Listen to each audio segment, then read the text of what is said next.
Croatia? You want to do that? Just all day, every day? God. No, Fuck but yeah, like dude. we could chat about Jacob's Ladder if you like. Oh, fuck yeah. We could also do introductions once we go live, which we are. We should be hopefully by now. Good. Also, I will be here and there. I just gotta set up some stuff as we're Some going secrets. live here. I'm Some stuck secret in an things. ad. You're stuck Oh, in God. an ad? Defeat Oh, Austin. God. Dang. I can't believe you're Charles. not subscribed to Dude, the I loaded up. Charles Schwab. Dude, I loaded up the stream to see if it was live, and the first thing I saw was from Level 1 EV saying Pog, and I want to... Poggers. Poggers! Yeah, Shout out to Chuck E. Cheese for saying Poggers. Just like, Charles Entertainment Cheese. He said Poggers. It's the only thing he's ever said on stream, too. It's the He best. said poggers. Love Charles Entertainment Cheese. You know what he didn't say? Bustin' makes him feel good. I don't know. Right. I think that's just because that's a universal standard. We all feel good when we bust, you know? Do we For though? yourself. There may be some. Yeah, I was about to say there may be some people who don't. Who in their right mind Who would the not enjoy fuck busting? is that? Like, Who in the fuck? Let's hear it, chat. Let's start a poll. Do you feel good when you're busting? Oh my god. you I think better. we've gotten a little off track. Hello, everybody, and welcome to the Unexpectables D&D Hi. campaign on Twitch. I just out of context, terrible. I mean, it's better than the Yowie paddles from last week. By the way, You know, if anybody in chat is a detective, like in the rare chance that anybody in chat is a detective, I have a job for you. I will pay you 20 crisp Canadian dollars if you can find the 2 shipping containers filled with Yowie paddles that went missing. Because that is a real thing, Yes, and it no is. one knows where they are, and I Gaijin, really want to know where they went. I now just got like a Nick Valentine just like fucking quest from Fallout 4. I got the Pip Boy just fucking blared for that one. well, your Yowie paddles have disappeared, huh? Sounds like a scent did it. This is a job for good old Nick Valentine. Come on, make it a part of We'll Gateway, get you back Connor. to slapping people's asses in no time. Yeah, you should have the Gateway crew Getting- find the shipping and containers getting of back- Yowie paddles. You know And what? getting, I'll- oh my god. I'll Yes. pencil it in. I'll pencil it in. Oh my god. Oh. All right. But anyway, let's go ahead and get started with our introductions. Gaijin Goomba, where can they find you, and what are you up to? Oh, you can find me, at twitch.tv/GaijinGoomba. So here's the quick thing. I've got a lot to announce actually. In September, with the exception of one video, I will be taking a break from video production. It is the one birthday gift I give myself for my birthday is in like 2 weeks. I will still be streaming. I will still be here, so none of you have to worry about that. But I will probably be doing a lot more build streams because they are my absolute zen. And I know not everybody is super into that. So when it comes to the regular times, SD Gundam Battle Alliance just dropped. As soon as I wake up tomorrow morning, I will be streaming it the hell out of that and probably that for a while. I love Gundam. I love this particular format of the gameplay. I don't want to sit here and take a bunch of time explaining it. It's really good. I am also currently working on a part 2 for how Orcs is English. Basically, how so much of English and UK culture has been applied to the Orcs. Believe that or not, it's very complicated. I am at page 14 of the script, and I want to die. But yeah, I am going to be very, very busy, and then I will be very not busy, thank God. But you can still find me everywhere doing my weeb thing and expanding off into other cultures at my leisure. All right. Mark Allen Jr., where can they find you, and what are you up to? You can find me on twitter.com at Mark Allen Jr., here on Twitch at Aeon Protect Gaming, and you can follow the adventures of my fat sleepy cat bunny on Instagram at Chonk4Life. I had to miss my stream yesterday for Sonic 06. I had to go cover some directorial duties. It was a good problem to have, but I was a little upset, a little sad about it. I'm trying to reschedule that potentially on Sunday. So keep your ears peeled and your eyes to my Twitter. I will announce for sure when I know for sure. Other than that, watch anime. I don't have a lot coming up right now, but we stream a few times a week. I'm trying to get back to being consistent about it. It's just hard because my schedule is weird. But yes, we have more Digimon Survive on Saturday and hopefully some more Sonic 06 on Sunday. So see y'all then. Playing All Digimon right. Survive while surviving Sonic 06. Hello. Current objective: survive. I can't read. Oh, I guess mine. Zito, where can they find you, and what are you up to? Over at twitch.tv/Zito, CZ Backlash on Twitter. Twitch, Carts is pretty much fucking broken because the devs destroyed it in a new patch, so Carts is pretty much dead in the water for the unforeseeable future. No. Oh. That's okay Yeah. though, because now I get to hyperfixate on actually making content for the comic, which you can find here. Yep, Bout is out. New page just came out last night. Apparently, I have reached some kind of weird ass milestone on Tapas, and now apparently, if I get at least 100 subscribers, I now start making money for Bout, which means that I'll have to actually like put into high consideration for the Patreon for it if it actually does happen. Would be cool if it does. I'm not gonna put a gun to anyone's head and say, hey, subscribe to my comic, but you know, it'll help it come out faster and, you know, all kinds of other nonsense. You know, it's nice to know that the shit that I went to school for 7 years is actually culminating somehow. Feels Like, good. no joke. It feels hella fucking good. Nice to know that my ideas aren't just guttural nonsense coming out of my head for the past couple of years that I thought it was. So, yeah, that's being worked on. D&D content is still being worked on. Don't you worry. I haven't forgotten it. Spelljammer content is on its way. I drew a cloaker the other day, and I'm basically making them a part of it as well. They're just idiot fucking manta ray people with anxiety disorders and fucking and delusions of grandeur and also imposter syndrome. How could you not love them? They're stupid, and I'm gonna make them something for it for the next book. I posted the comic in chat. Someone was asking. I'm good. Yeah. That's me. All right. Edward Bosco, where can they find you, and what are you up to?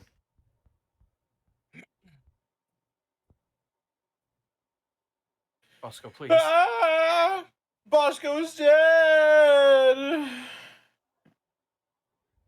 Who will Yowie paddles angrily... got him. He went out to Darn. search for the Yowie paddle. I just imagine Yep. there's a bunch of Yowie paddles off camera, but coming onto camera, just beating him in the head.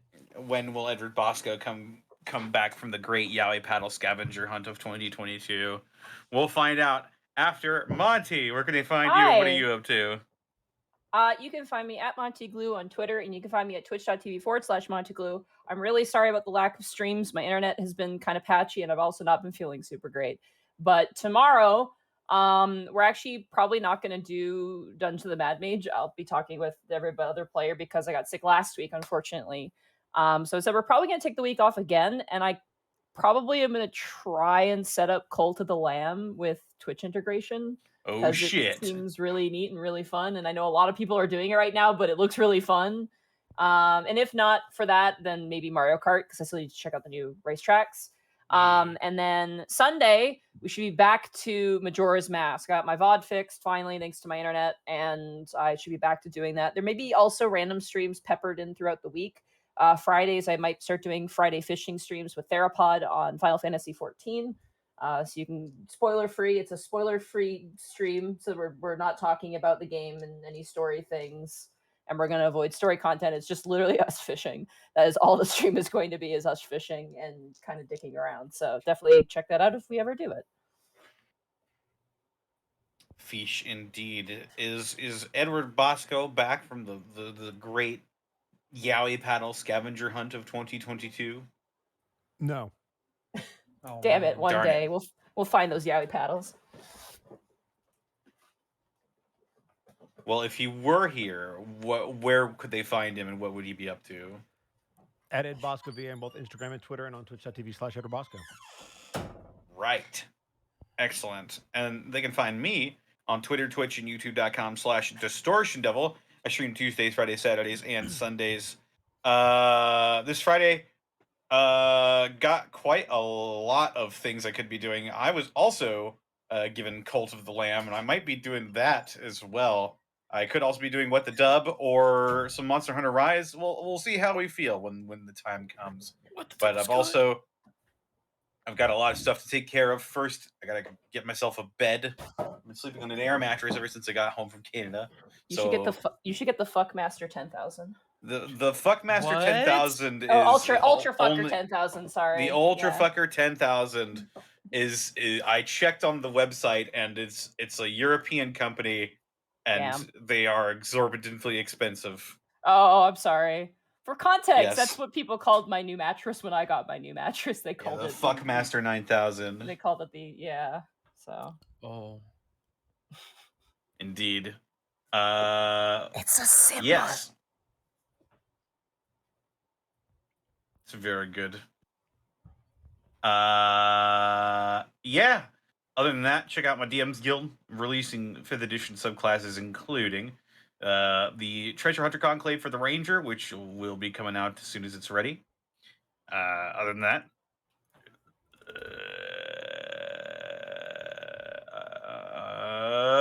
Die Hard Dice. Yeah. You hear that, chat? I That can't wait is to use the- these today. That is the sound of Die Hard Dice. And if you would like to get your hands on some Die Hard Dice and dice accessories, then head on over to dieharddice.com. Use the code Unexpectables to save yourself 10% on your order. Some of that money gets thrown back to us, so we can keep making shows like this for you. Speaking of which, we also get some generous help from our lovely viewers who donate their bits and subs, including Corey the Platypus. Thank you for the 27 months of Prime subbage. 21 but 6. Venmaru Kauros Corwin, thank you for the 15 months. Bustin makes us feel good. Snapperjack 75, thank you for the 4 months of Prime. Gaming Orc Fallbear, thank you for the 14 months of Prime. Lunar the Dragon, thank you for the 17 months of Prime. I come back to Yaoi Paddles. Sounds like an interesting day. Bubba Bob, thank you for the 23 months. Our party gets to fight in Aboleth next session. Internal screaming. Oh God. Bubba Bob, or Morth Randor, thank you for the 16 months, sending happy hugs to everyone in the cast. McLean the Insane, thank you for gifting 2 subs to the community. Gargoyle Gung Godling, thank you for the 3 months of Prime subbage. I'm gonna eat my keyboard. Oh no. Meek the Bassist, thank you for the 29 months, all the love. Paleo Jonas, thank you for the 500 bits. Hey guys, just started college for the first time, and it's a rough time for me, and I really need a laugh right now. Well, hopefully we can supply that to you, Paleo Jonas, and thank you so much for the 500 bits. Krusty Stars, thank you for the 10 months. I watched the VOD of last week. I heard when Kenny died, I thought it was me for a second. Thank goodness. I think you would know, though. Dawan Knight, thank you for the 1,000 bits. Caught you guys live again. I think I'm all caught up for the second campaign. Can't wait to watch. Umbertastic, thank you for the 500 bits. Take my birthday bits, since I won't be throwing bits during my actual birthday. I wanted to say thank you guys. I love you all, and you rock.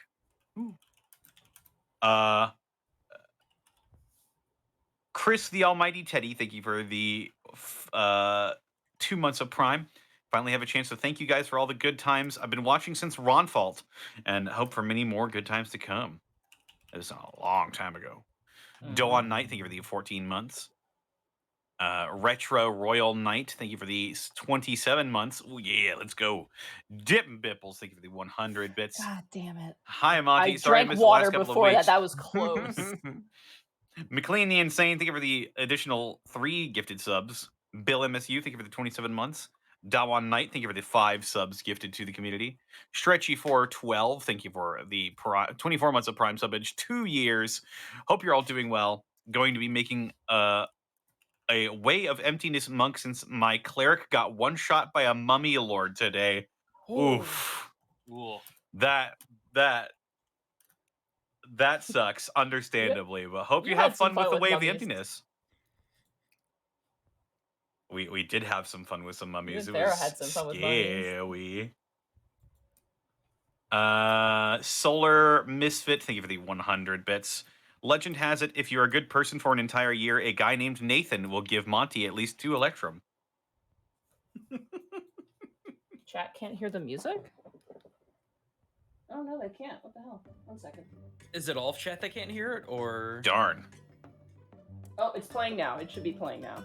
Hey. That must have been Pro- ominous. Just us talking without music going. Can you guys hear it? You should hear it now. All right. Wallfly there had we to go. think. Wallfly had to think about it hard, I guess. Little fly brain. Yeah. Thank you, Wallfly. Protoss 103, thank you for the 5 bits. Time for the Unexpectables 2. I just ate a Mr. Beast burger, so you can't get me to feel hungry again with any food descriptions, Monty. Oh, this should be fun. Don't challenge her. Please. She'll do it. ATLA Gamer, thank you for the 29 months. Defang Shadow, thank you for the 100 bits. Hey gang, here's my bits. Unfortunately, I can't stay. I have to go back to work in the morning. While being out with COVID, I will listen to the VOD tomorrow as I work. Good luck, and may your dice rolls be in your favor. Common Striders, thank you for the 9 months. 9 months, love you guys. Monty, do you have a favorite class? Ooh, that's a good question. Fuck. I really do like Wizard, honestly. Wizard's just probably my favorite. Where's my amulet of disintegration? Pew!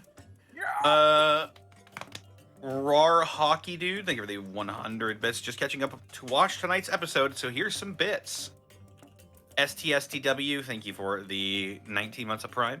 Zanwin, thank you for the 27 months. Good luck, everyone. Zenlita, thank you for the 1,000 bits. Actually, the Fuckmaster 10,000 has been discontinued. The Fuckmaster 12,000 is the newest version. Ooh. Sloth 0130, thank you for the 29 months. Dawa Knight, thank you for gifting a sub to Mad Tom K. King Cat Goblin, thank you for the 100 bits. Recently read an awesome comic series called Stray Dogs. It's basically a mix of Silence of the Lambs and Homeward Bound. Where have I I know heard what you're that talking before? about. Wait a second. I think I know that comic. Yeah, I know that too. Is that really gory comic about like the dog robots, like the animal robots? That sounds really familiar. Yeah, that Yeah. sounds really familiar. No, apparently someone says no. Oh, okay. Is it the detective one where it's just like the dogs witnessed like a human crime and it's like told through them?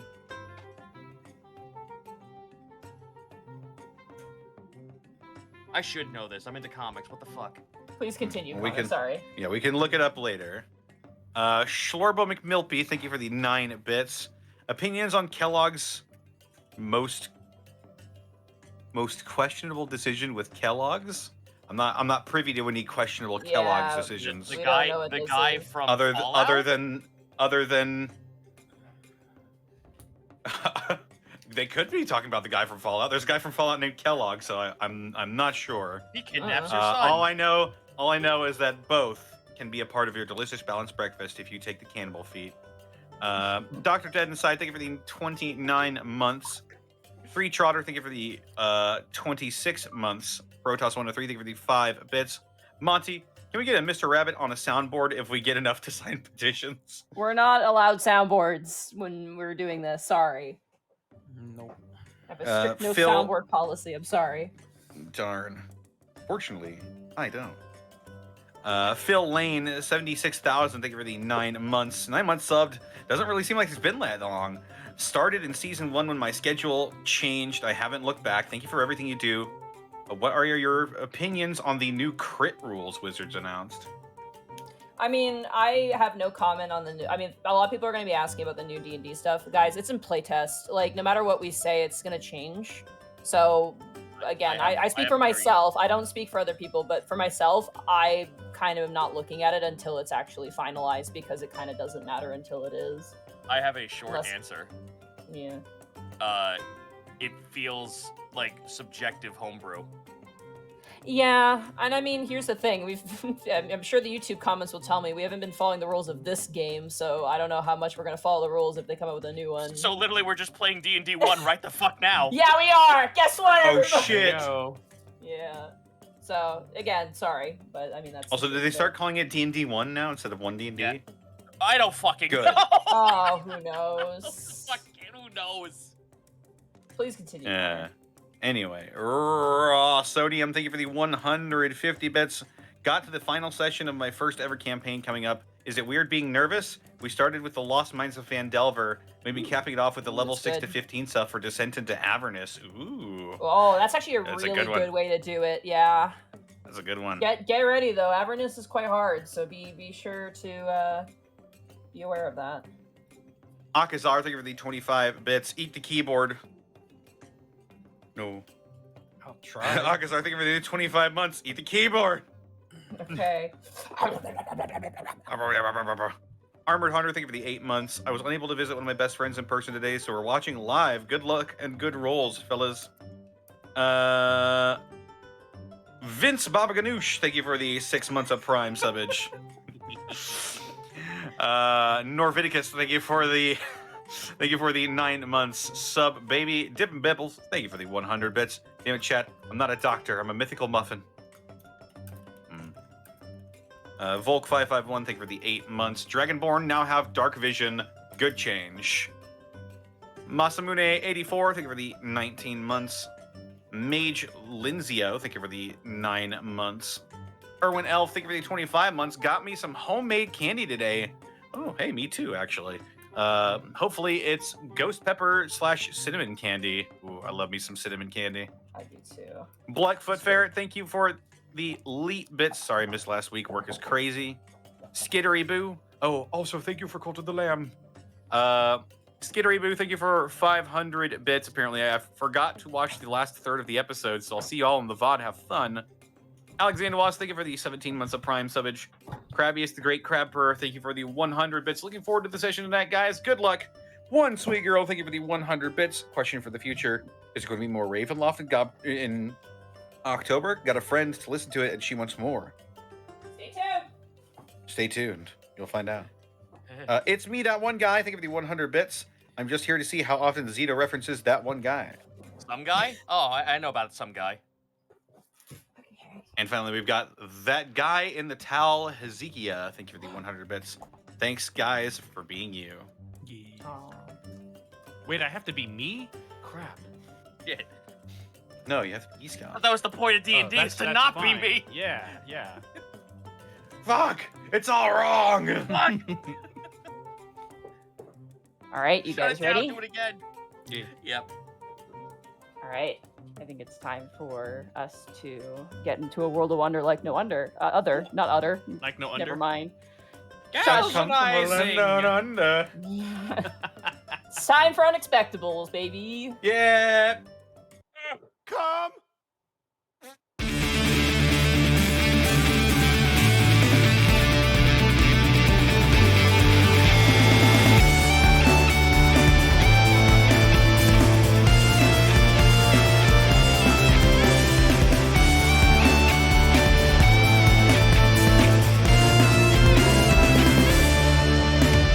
Come to a world of wonder like no other, under the shadow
When last we left our adventurers, Milo Brightbeam, Eastcan Seatlolly, Otho, Kai, and Gaius Agni, the party made their way through the hardest length of their journey, rife with goblins, ogres, and axebeaks on the path to Martorallo.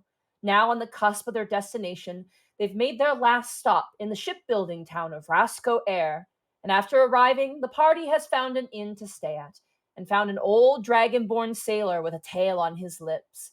After telling the party about a wayward thief on the run, he tells the party that this thief is the well-known Draymond Brock, who had stolen a brooch said to be the key to a mysterious vault known as a tomb of the Great Mage War.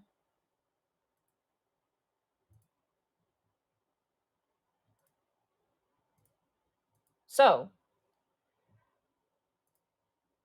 as the Dragonborn tells you this, he kind of leans forward to kind of gauge your reaction. His old kind of tight eyes kind of leaning forward, leering to kind of see if he's got you hooked on the tail. It's as clear as fucking daylight on Gaius's face. Aye. So you've heard of the Great Mage War, have you? I don't know, God, have I? Do I roll something No, for that? none of you have, except for maybe one of you.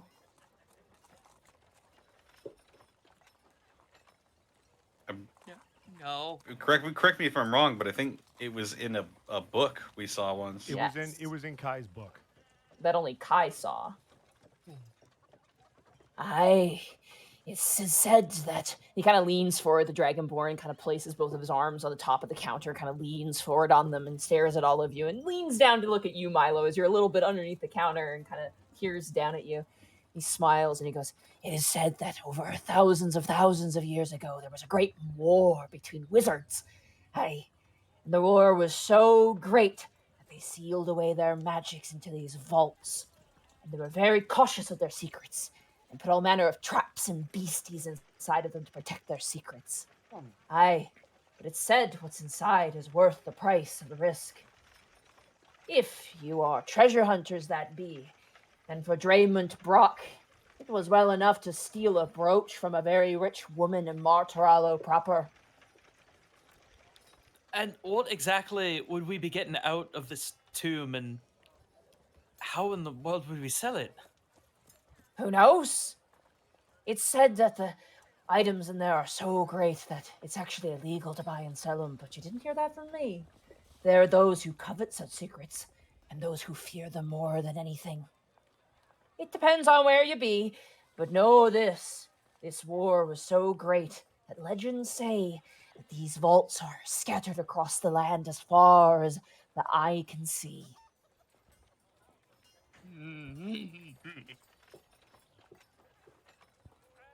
Maps of these places. Sorry, go ahead. Have any of these vaults been opened? Not to my knowledge.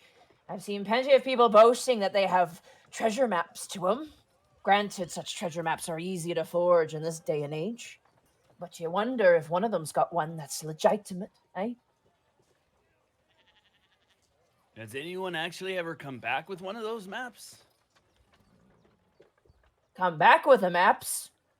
For wherever they got them, I bet they would.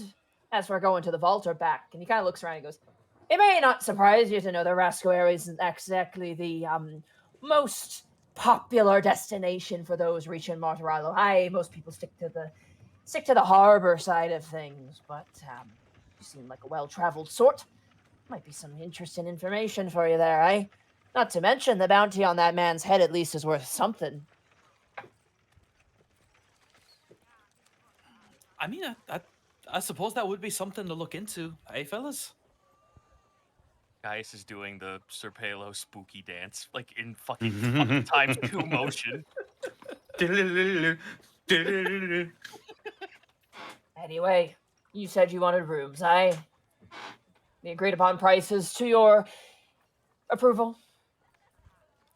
Oh crap! What was the agreed upon? What was that price again? You guys split rooms, so there's 2 in one room. I believe it was a gold a person, or I believe it was a gold a person. And 2 It was you're per person, splitting. not per room. Yeah, well, no, it was per room. So You, Otho and Kai are sharing. The rest of you guys are paying 1, I believe, if I'm not mistaken. If I am mistaken, I apologize. I mean, I'd be fine with bunking with someone. I am small. Would you mind bunking with me? Well, I don't think so. I think it'd be fine. No, see, I don't mind. That's the. Okay, Bosco, I have to pull us out for a quick second. The entire intro was a journey for me because of what you fucking did before it started. I was holding my breath so fucking hard. I know. You I know. asshole. Yep, I know. I know. He's done I it know what I before. did, He'll do it again. and it makes me feel good. God damn it. All right. So what is okay? So it's what 5 silver is half a gold technically. Yes. Okay. Yes. Got it. Do you not have I'll 5 just- silver? No, I do. I was just Okay. double checking. If you didn't, I would just put the gold down myself. Oh, it's I no. was just that's why I was asking. I would do that before you would, Mark. Their payload dancing I'll in the just- back. I'll drop a gold for mine and Kai's room. You got it. I actually think I covered it last session. Yeah, he Yeah, I said- think That you does guys sound already familiar, paid, actually. yeah. I'm pretty Yeah. sure you guys Yeah. already Yeah. paid, so don't Yeah, worry okay. about No, it. we did our Yeah. money. We did our You money. you already sorted the money thing out, so you don't have to Gotcha. pay All again. right, But thank he's supposed you. to just checking I- everything's good. Okay, cool. All I right. wasn't sure, and I wasn't gonna be like, oh, we actually paid. So you guys also wanted to stock up on rations before you left. I believe that was something you guys had all Yes. discussed. Mm-hmm. How many rations would everybody like to buy? The standard price, it is 5 silver per ration. Let me double check. So 1 gold is 2 rations. I have 8 rations right now, personally. I'll take 8. Literally though. You want 8 rations? Yeah. That'll be 4 gold then. Yep. I'll Okay. take 10. All right, that'll be 5 gold. I have a Sure thing. question. Yes. Would it be reasonable to assume that we can also get rations in Martirolo? Yes. Okay. I will hold off for now then. Okay, you got it. All right. The prices here may be different. Right. They I- may be I higher. I was sweating bullets for a second because I'm just like, oh my god, that's 30 pounds. Oh wait, I'm Gaius Agni. Just Yeah, kidding. I think I'm fine until we head back into the city. All right. So, if there's anything else you guys would like to do, you guys want to settle in for a good night's rest and head out immediately the next morning. There you're- was something I did want to do that I evening, figured. actually. Once I suppose does anybody else want to do anything in the evening? Because this would be like, I would just go around to some of the more guardlier looking people and ask if they had seen the symbol on the bottom of that scimitar. And I too would just meander around asking if anyone has seen Gaius's uncle. Okay, both of you roll investigation checks. Cool. Oh, Monty, would it be worthwhile to ask around town about any more details about the undead coming from the ocean? I mean, you could. I don't know if you're going to yield any more than you've already gotten based on the proximity of these Yeah, guards and the people that's who live fine. here, given that they I don't will- live near the ocean. Yeah, Nah, I yeah, won't worry no. about it then. 9, okay. You ask around. Otho got a 12. Okay, sweet. Yes. Guys, as you walk around, you do find the occasional land guard. Most of the ones that are in town seem to be kind of very basic trainees. And as you talk to them, most of the answers you get are, there's one guy with kind of a helmet that's slightly like ajar, like slightly off to the side. And he's like, I'm sorry, I've just been stationed here. And most other people tend to be kind of in their work for you to enable to get their attention. And it seems as though they're quite busy to begin with. So there's not a lot of rumor speaking in this town, which is very interesting. Only the innkeeper seems to be you get the sense, oh, this is why the innkeeper was so chatty, is because literally everybody else here is working on a boat or is to themselves for the most part. While everyone else, I used to be an adventurer like you. Ah, good, yes. Also, Monty Wallfly. Oh, yes, of course. Sorry. Thank you. You heard of the High Elves? do you get to the Cloud No. District often? No. Also, you were asking around specifically for the scimitar. No If one. people had, recog- Yeah, no one recognizes it. No one knows. They're like, Most people are friendly, but they seem like, sorry, don't know. It's nicely made though. It tends to be the general comment on it. Okay, fair enough. And unfortunately, Milo, you get the sense that probably a lot of people probably here. not. Right? Hey, Monty. Yeah. Chat's saying they can't see the rolls because you have it on jukebox. Oops, my bad. There you go. No, look at the jukebox. Admire it. Look at how it plays music. Medieval town! Most of the people here seem to be most of the time working the shipyard. You're seeing like ripped human dudes like carrying like loads of wood and like hammering it together. And you got people who are kind of working wax. It seems to be quite the production here. And a few foremen every now and again kind of stop and assist you, then immediately are called back. So it just seems to be kind of just a busy town. It's more of like a giant glorified workshop than an actual town, it feels like at times. Gotcha. You take them.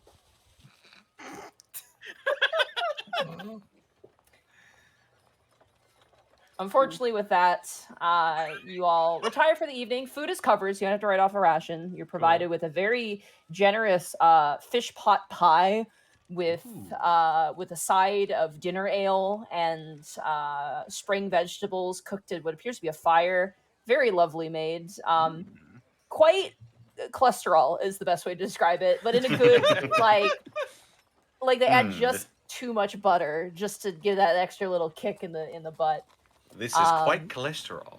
It looks like bad cholesterol, but it spreads like good cholesterol. Here is your bowl of starch. It's deceptively cholesterol. It tastes really good. I can't believe it's not cholesterol. After you eat it, you're like, oh boy. Like, I'm gonna have to ask you to not put that in front of me. I'm gonna just eat a ration, because fuck that. But how will you I get refuse swole? to gain fantasy pounds in this fantasy setting. Fuck off. It is a worker's meal is the best way to You describe need fantasy it. gains. As Listen. someone who's lazy as fuck, I will not eat this worker's meal because I do not know what work is. To be fair, you've been walking like 16 miles a day, so Yeah. you know.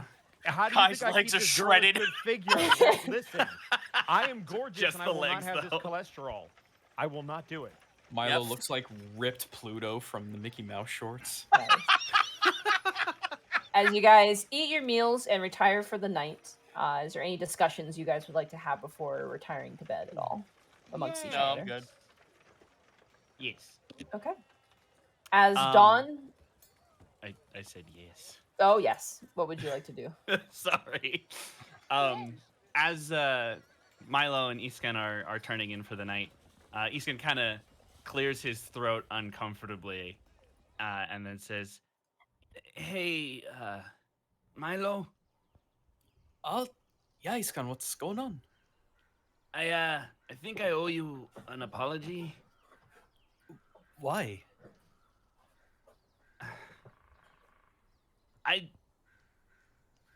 You can see him kind of like trying to figure out what the right words are, and then his eyes kind of clear up just a little bit. Look, I've seen you call down light from the sky a few times and just completely decimate creatures. And I know Right. I gave you a hard time about, your dad and everything. I think maybe I was being a little close-minded, I mean, that's nothing to apologize for. The thing about all of this is that you learn. You constantly expose yourself to new ideas, new things, and it's good to change your mind. How exactly does that all work, though? Like, your relationship with your dad? I mean, Is there a fireplace right in here, Monty? There is not in the rooms, unfortunately. They're very Okay. quaint rooms. Fair enough. Like, That's is he some- that's always some in fancy a shit if you wanna- fireplace or something? Fireplace in your room. it's just that sometimes I feel like I can hear him, whether it be in a fireplace, a kitchen fire, or just a regular old home hearth. It's strange. It's just a feeling. And I suppose that's the best way I can put any of this. It's just a feeling. Like it's right. Like you're doing the right thing. You see him kind of look over towards Mira's staff, which is leaning up on the wall. I can understand it just feeling right.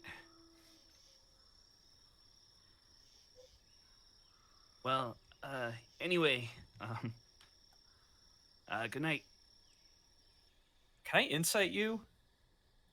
What are you? Yeah, I mean, you can. What are you trying to? That seemed like a really abrupt end. I'm not sure. You've known him long enough to know that he's a very nervous person under the best of instances. And you're pretty sure that this is just him being uncomfortable with having to admit he was wrong, and 2, having to apologize. You know, Iskan, again, there's really nothing to apologize for. Yeah, no, of course. I mean, if that's all, then that's fine. Don't worry about it. I'll try and pay attention next time.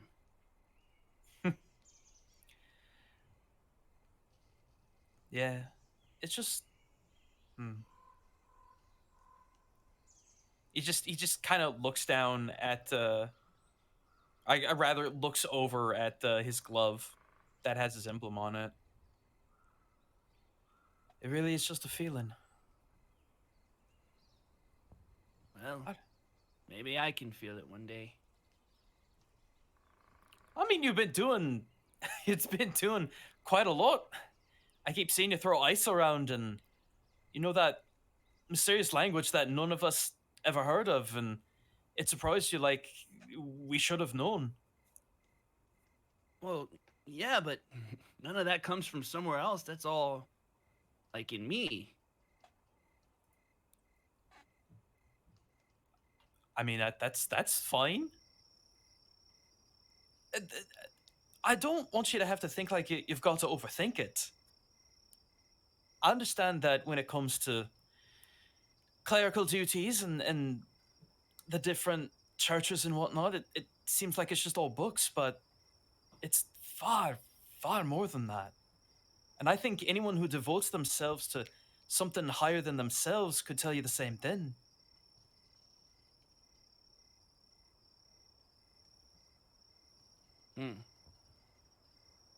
Yeah, I guess so. I guess, Iskam, the only thing I could really suggest is that you don't ignore the things that you feel. Let them flow. Even if they hurt, even if they're odd or even scary, let them flow and let them feel. And then you'll understand the greater powers that be, I promise you. Okay. Yeah, I can try that. All right. That's all I could ask anyway. And if there's anything else you want to ask, anything else you want to know, just let me know.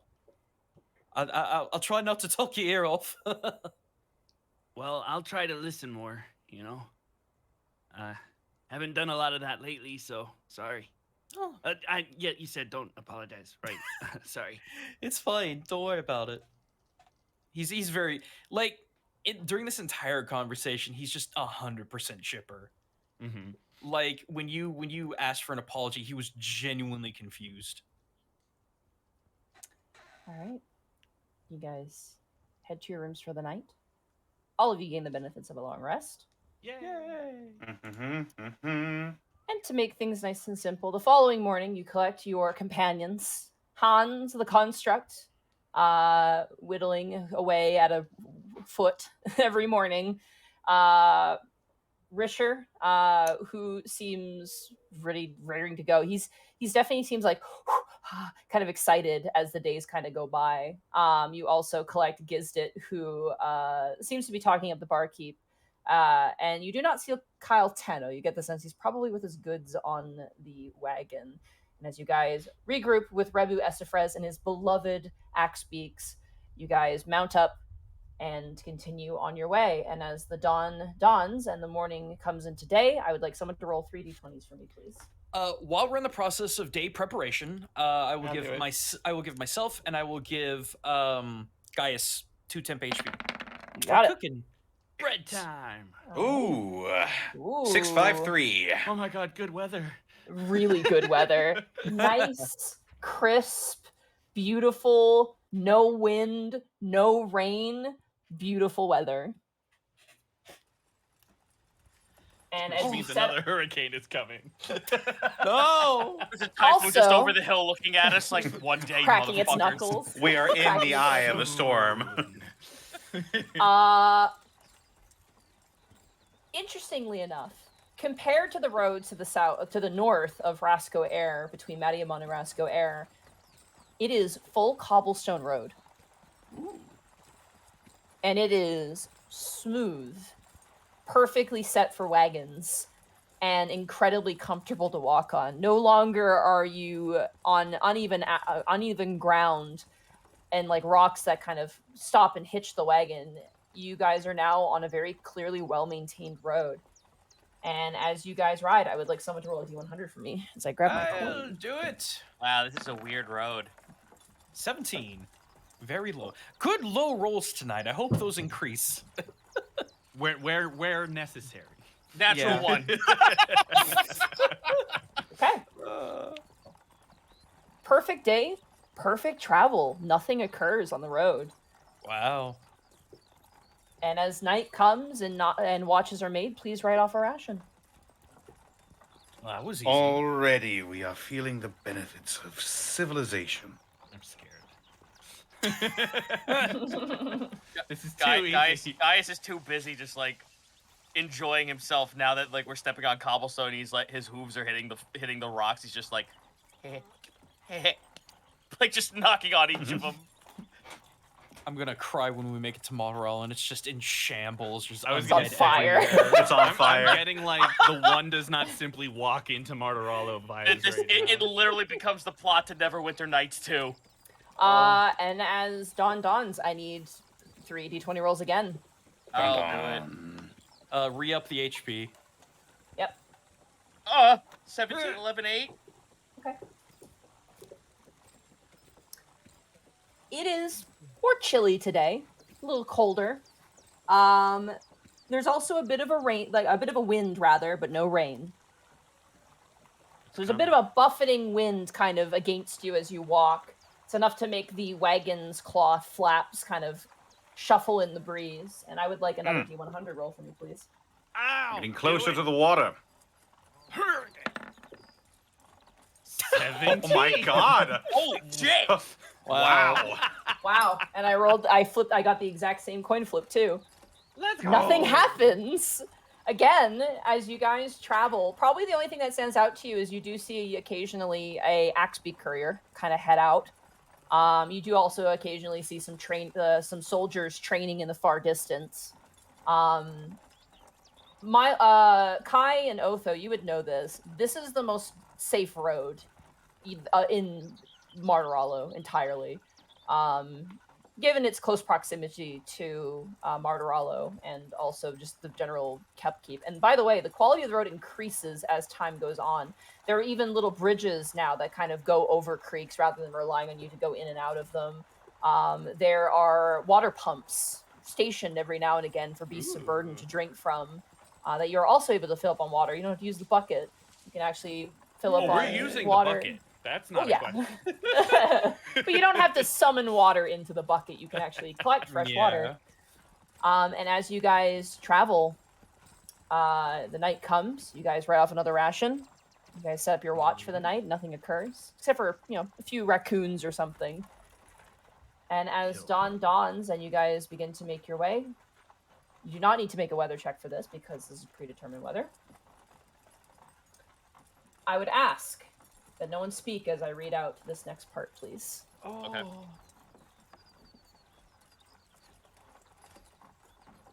As the wagon rumbles and coasts over the breaching horizon, what is revealed to you is a feast for the senses.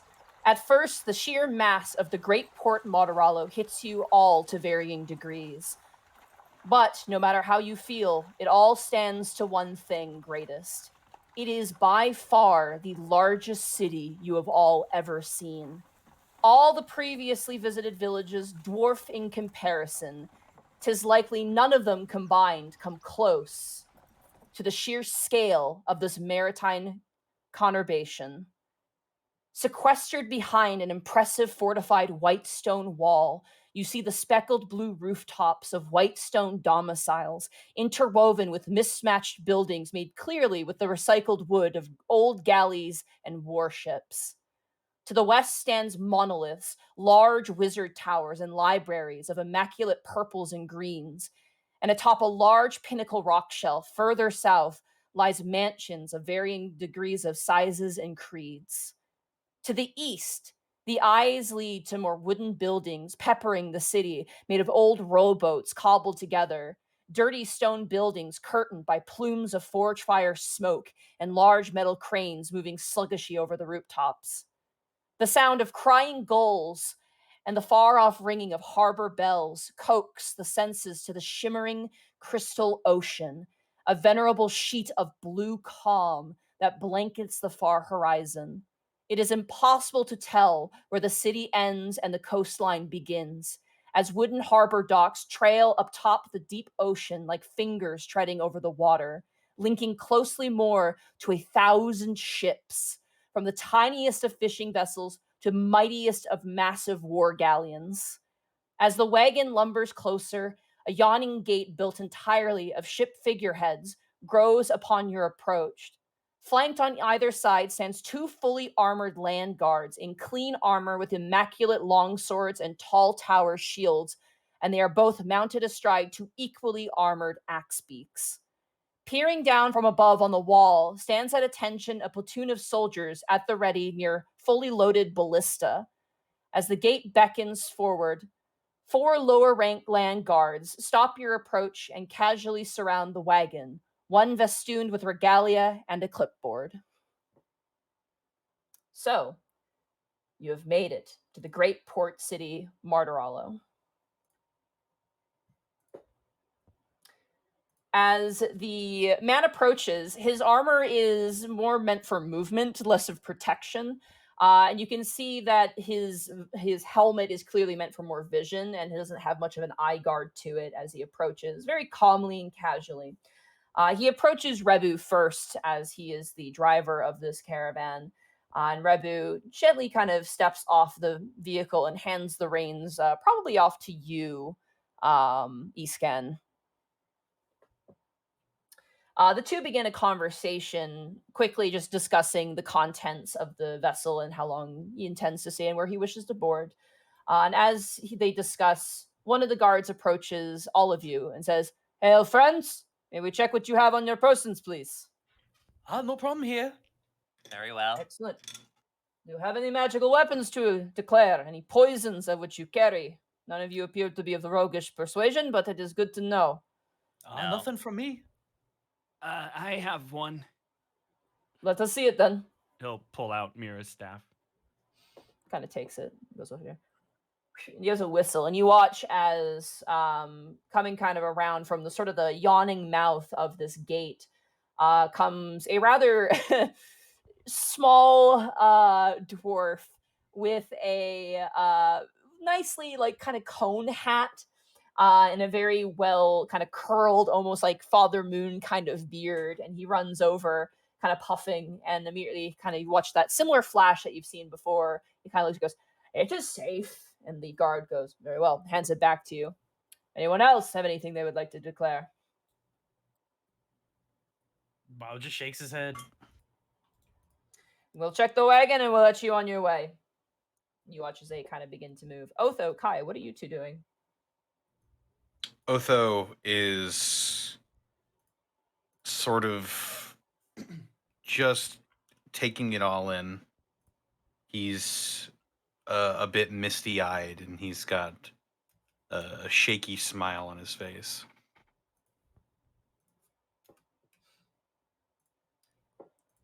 You watch as Kyle Tenno actually exits the building, and you watch as one of the guards goes, "Oh, Master Tenno, I did not realize you'd be traveling in such a accommodation." And he kind of nods. Sorry, I'm just trying to find something real fast here. See, he is evil. He's recognized immediately. Kai, I was gonna say, I don't know why. My mic wasn't working again. Lovely. He's going to be avoiding the gaze of every single one of the guards, and he will be on whatever opposite side of the carriage Otho's on, and he will have his back to the city. Okay, you got it. I would like both of you to roll. I'm gonna say deception checks for the both of you, just to see. Oh boy.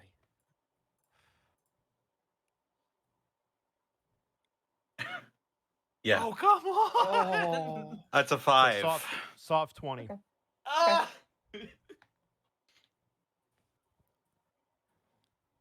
Sorry, I'm just trying to find something here real fast. Yep, that'll work. All right. By the way, is there meant to be music right now? Not yet. It's Okay. Just give me a minute here. All good. Just making sure. Yeah. All right. As they kind of check over your things, they speak with Kyle Tenno. You guys are permitted inside. For the rest of you, for Kai and Otho, this is a very familiar sight. Is the Figurehead Gate is what it is known as, and you can see it's like at a distance it looks like a bunch of pieces of wood just kind of hammered together. But as you get closer, they are all the figureheads of ships that have just been built into a gate, like this large kind of rounded gate. There are images of mermaids holding lanterns that are just kind of hanging and swinging. You see sea serpents that make kind of the prow of a ship that has been hammered into the side. It's quite the ensemble. It's almost like the Iron Throne, except for with figureheads, like the front prows of ships. Notably, Sick. Otho and Kai, you know these to be vessels of pirate lords who had dared raise their flags against Martirallo and who were quickly felled by the ocean lords of history. As you enter inside of the gate, it continues. The entire cavern-like gate is made of figureheads, all kind of made in an arched tent-like pattern of the prows, showing off the various different hanging colors that now hang mournfully, almost like a graveyard, and almost as like a threat to enemies of the great port Martirallo. And as you enter inside and make your way through, immediately you are hit with the crowds and the noise, the sounds of clanging, and people going about their business. You have made it to the great port city Martirallo. Oh, everyone, we made it here! In one piece! All right, pay up, Rebu says. He turns to the other people.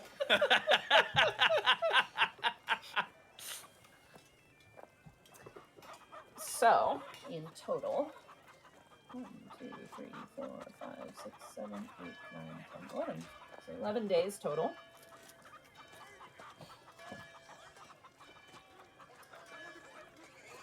So that will be...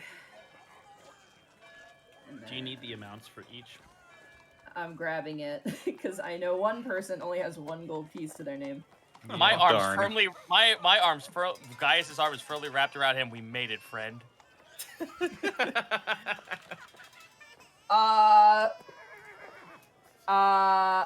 Sorry for the baby crying. Oh man, I kind of regret this choice now.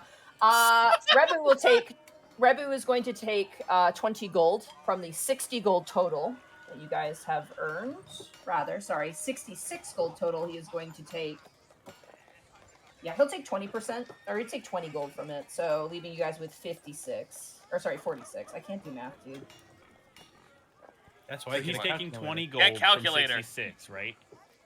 He's taking 20 gold out of 66, yeah. Okay, so each of us gets 9 gold, and then there's 1 gold left over for whoever we want to give it to. I'll take it. No problem. Gizdid approaches you, Milo, and kind of scratches the back of his head and goes, I don't know how to thank you, really. I mean, I got in quite the bind, and you guys got me out, and for that, I'm really grateful. I wish I had more, like, favors I could offer you, but I literally just fill in holes. That is quite literally all I can do. Oh, that's fine. Are you going to be all right here? Yeah. Oh, yeah. Once I get back to my district, I'll be fine. Well, here, you know what? This is burning a hole in my pocket anyway. I'm just gonna give him my 26 copper. Okay, he happily takes it.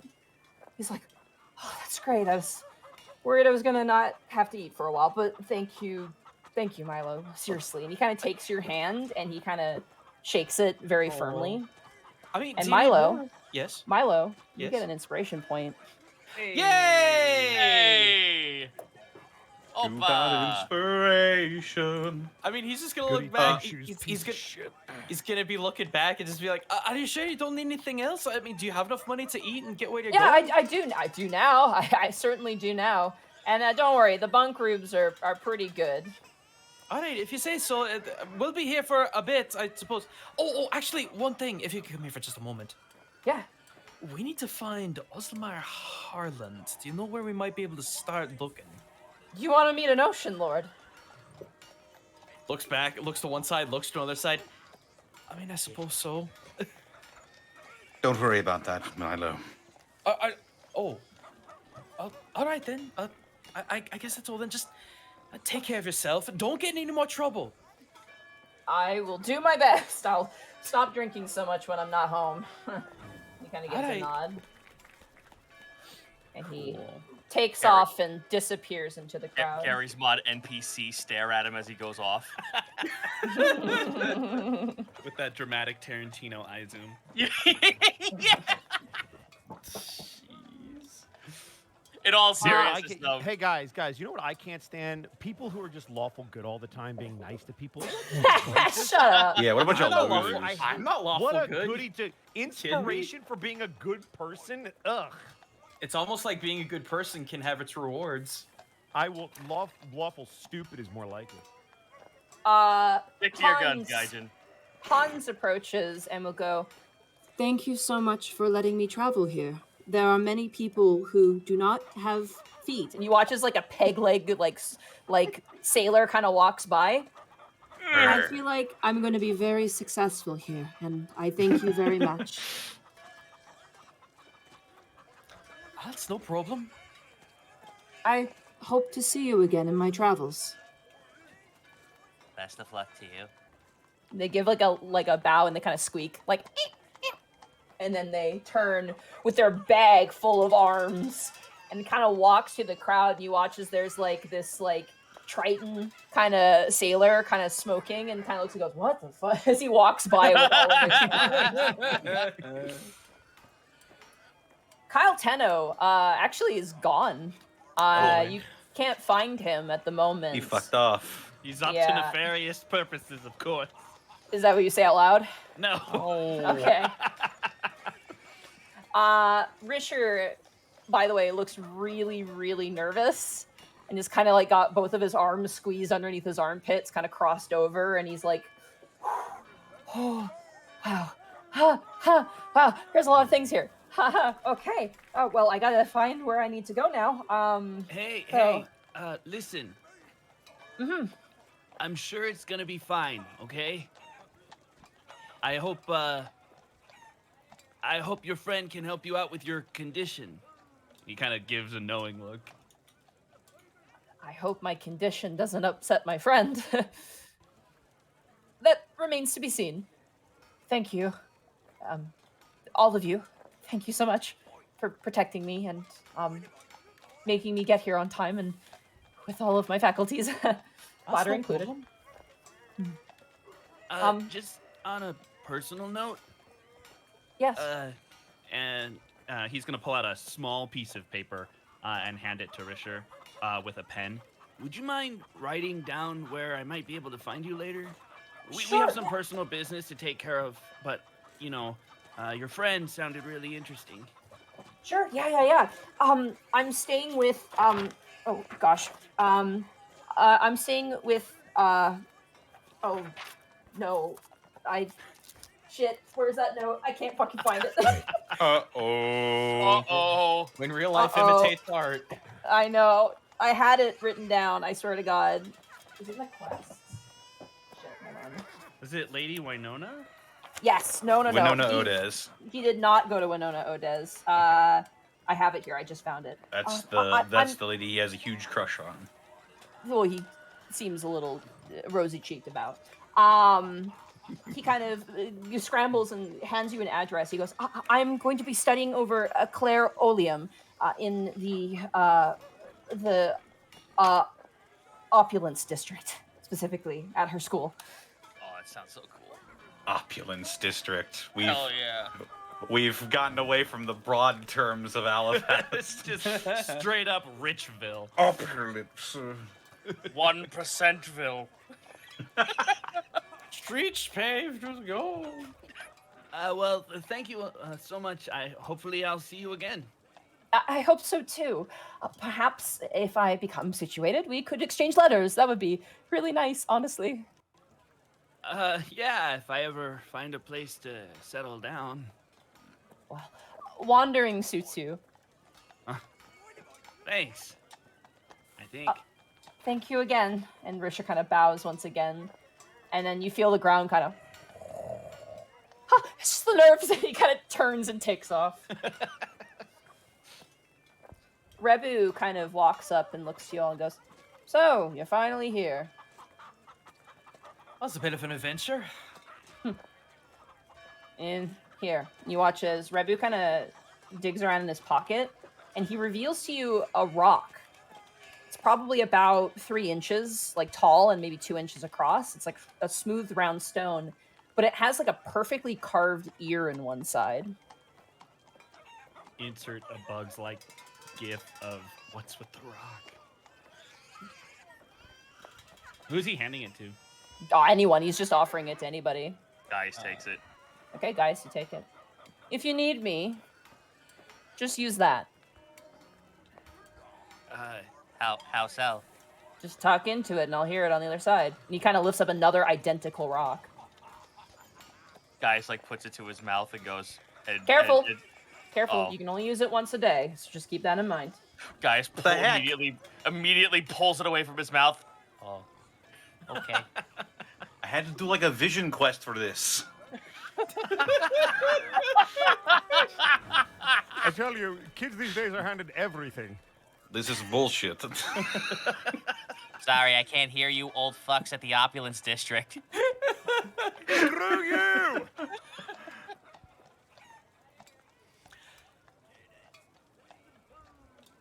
All right, I'll put it in my inventory. All right.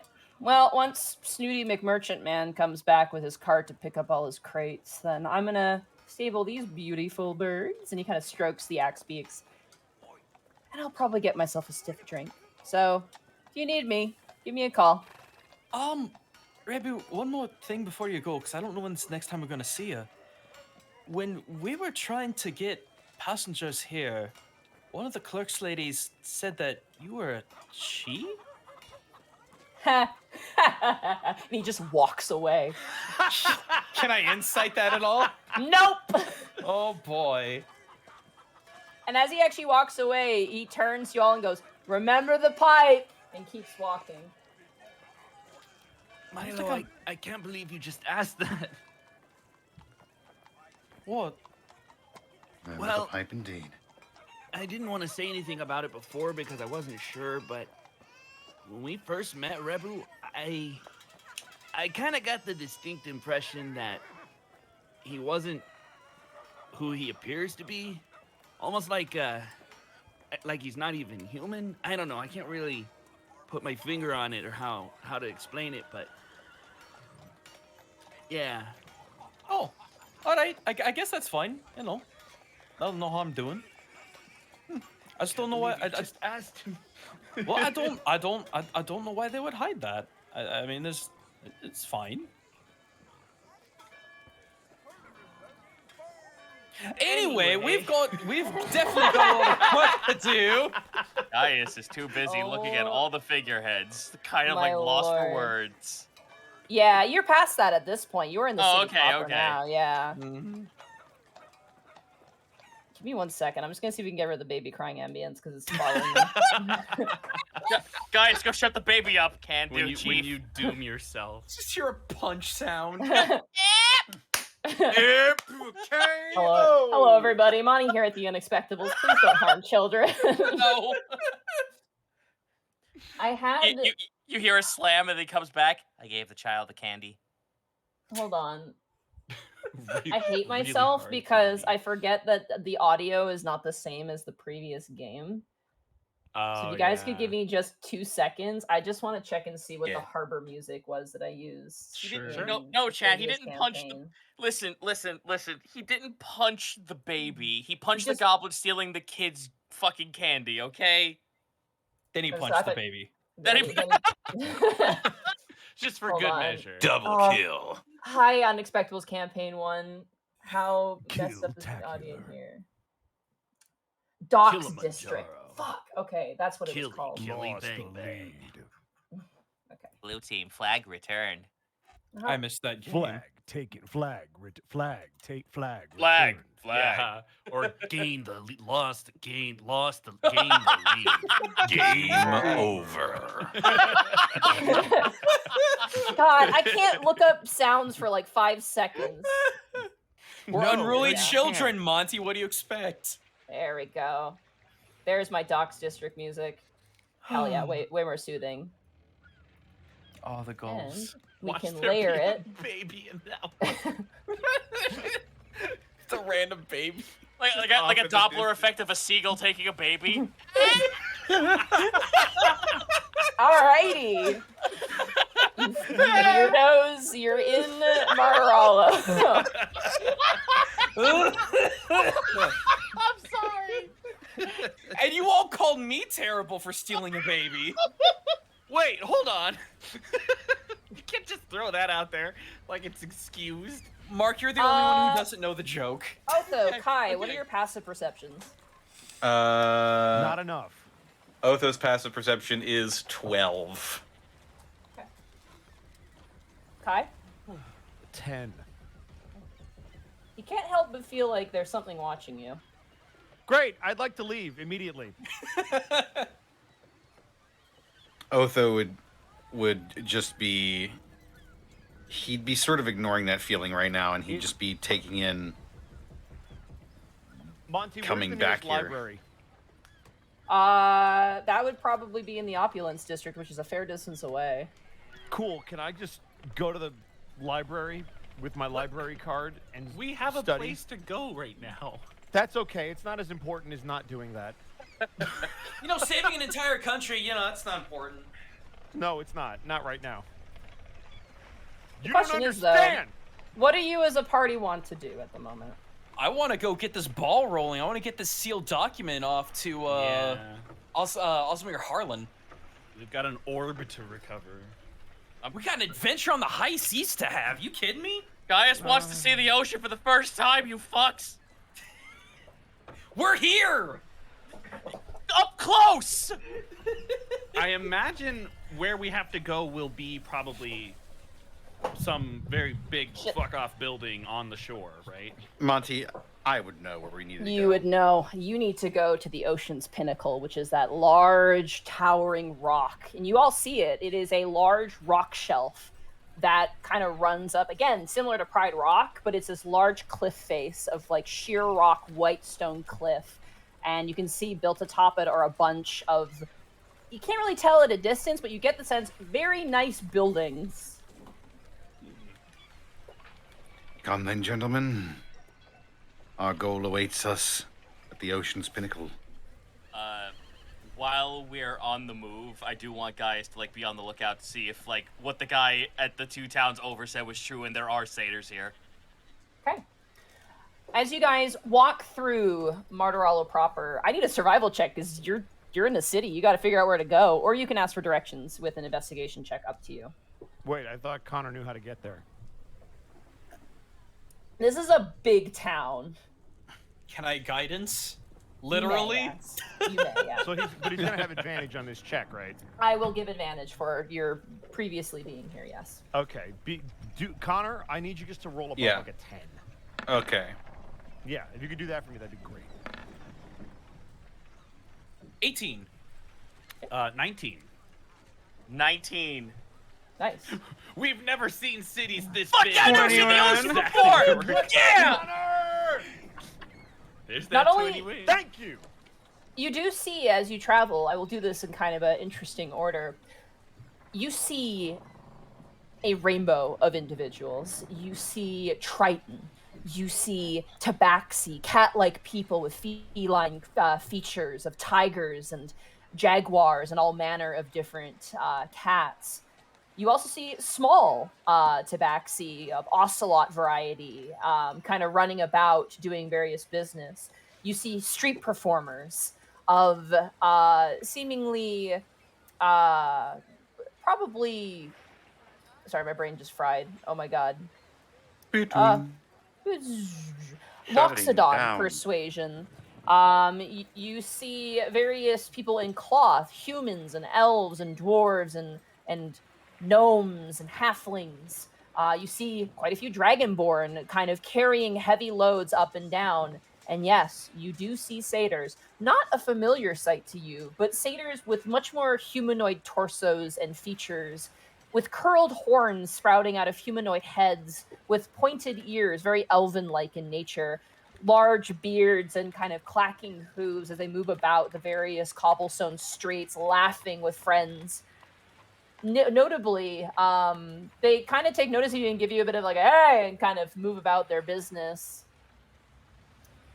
Escan, with your passive perception, there are also lizard folk here, a variety. You see leopard gecko lizard folk. You see frilled lizard folk, all manner of lizard folk that you've never seen before, no doubt from other regions. You also notice, to your dismay, in your travels, you see 2 large Grawl.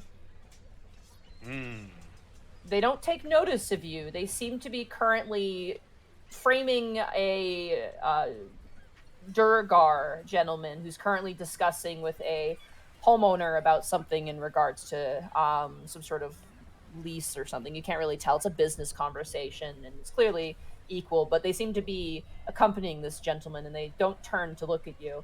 For the rest of you, you don't take notice of this, but to describe it in more detail, the Grawl are large, towering Komodo dragon lizard folk, the largest lizard folk that exists to your knowledge, and they stand muscular and armed to the teeth with weapons of crude design, but seemingly take no notice of you. Someone is chewing in their microphone. Bosco. That's you, Bosco. Yeah, you need to mute if you're eating, please. So, I see they let anyone into this city, huh? Well, what does that mean? He kind of indicates the Grawl that he noticed. Would I know about what happens in Gralmore? Roll a history check. I'm just gonna say that I have no freaking clue. Cause I You probably would wouldn't. no. You and Gaius would have no clue. 15. They are rumored to be slave traders, but you would know that slave trading is illegal in Martorallo, at least in certain sectors of the city. The Growl are, to my understanding, slave traders. I mean, it can't be all of them, could it? Every single one? No, it can. And worse. I just have a hard time believing that every single person of an entire country would be like that. Either way, most sectors in the city outlaw their practice. So I don't think we need to worry about any of them. Let's just avoid eye contact and keep moving. The laws of other countries never stopped them before.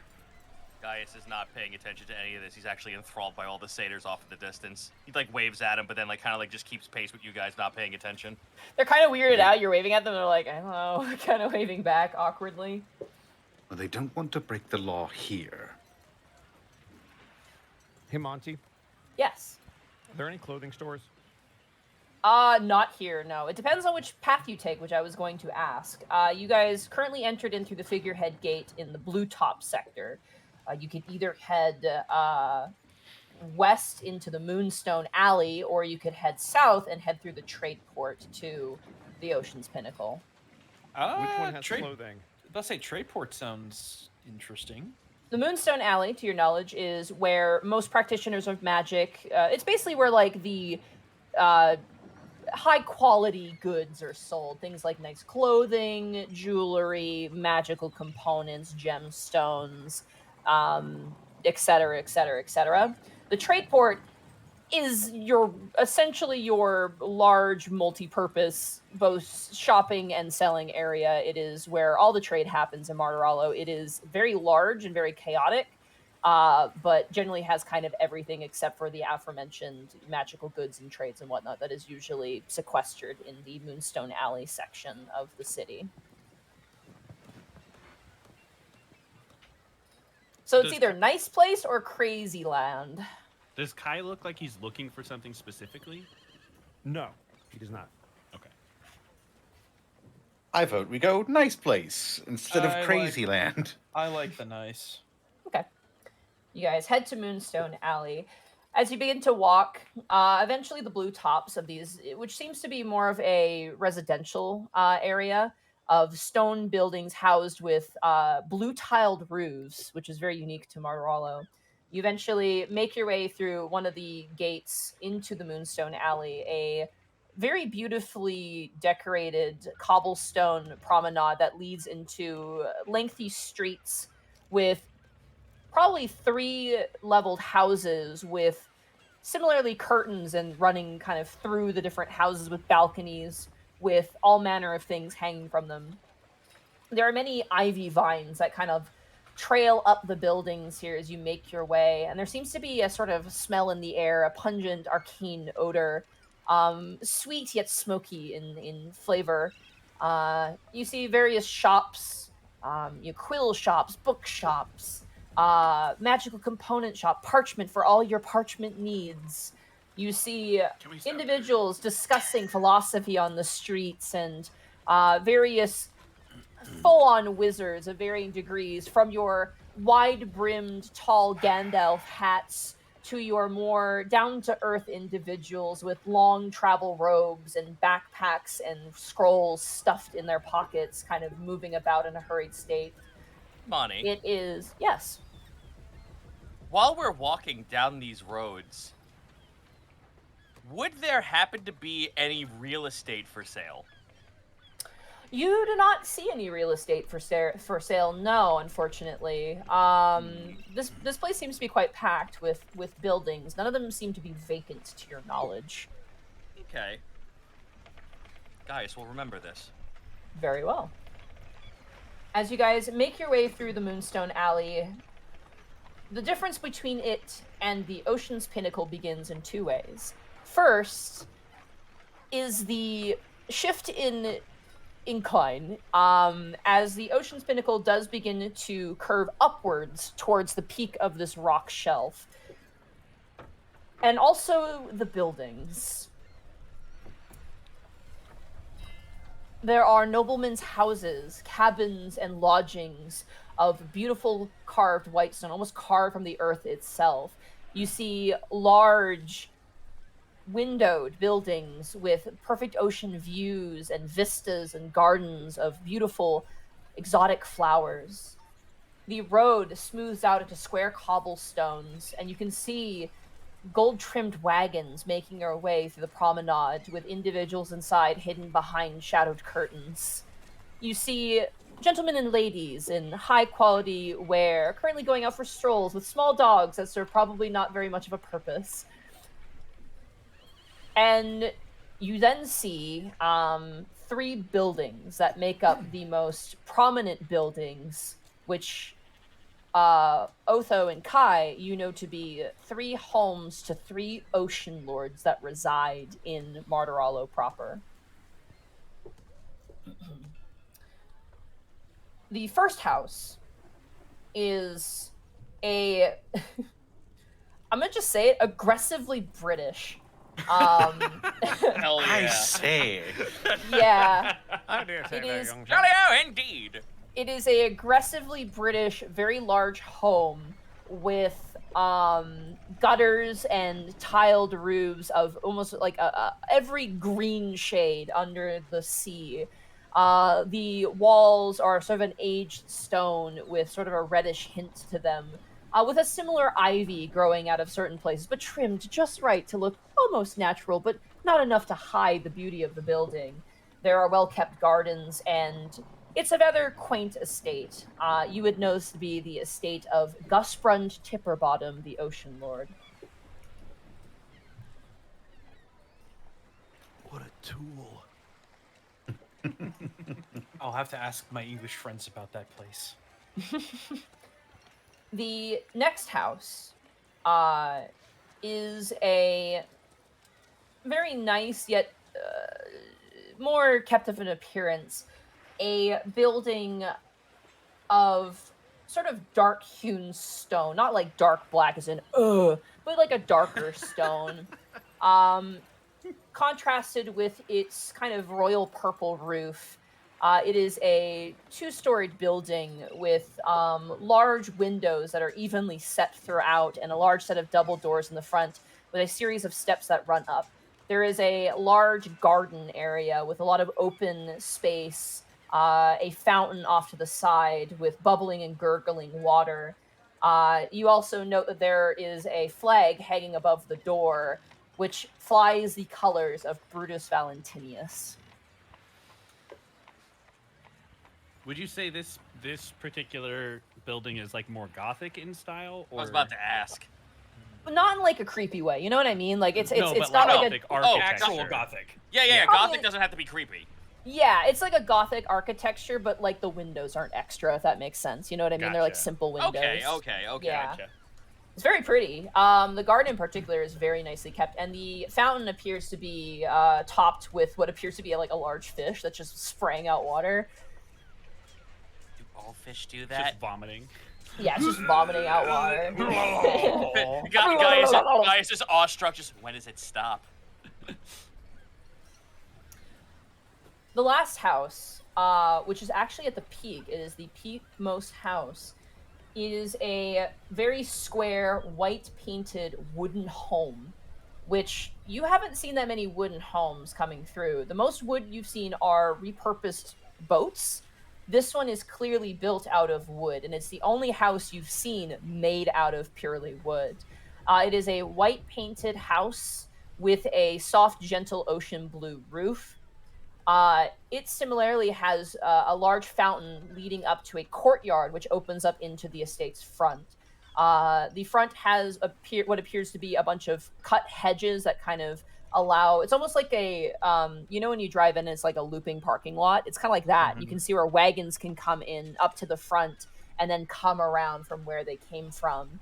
The building in the front has similarly spaced large windows that seem to open, as well as sort of a series of hanging baskets on the first level where there seems to be some almost balcony-like divots that come out, and they're a hanging basket of long, sort of spider-like plants with trailing vines that come down, also well kept and trimmed, and a garden a little more tight as the peak of this kind of limits your space. And you know this to be the domicile of Ozimir Harland. Similarly to the other estates, and I did not mention this, all of them were guarded. Each of them had their own set of private security, clearly, who looked very scary, and you don't want to mess with them.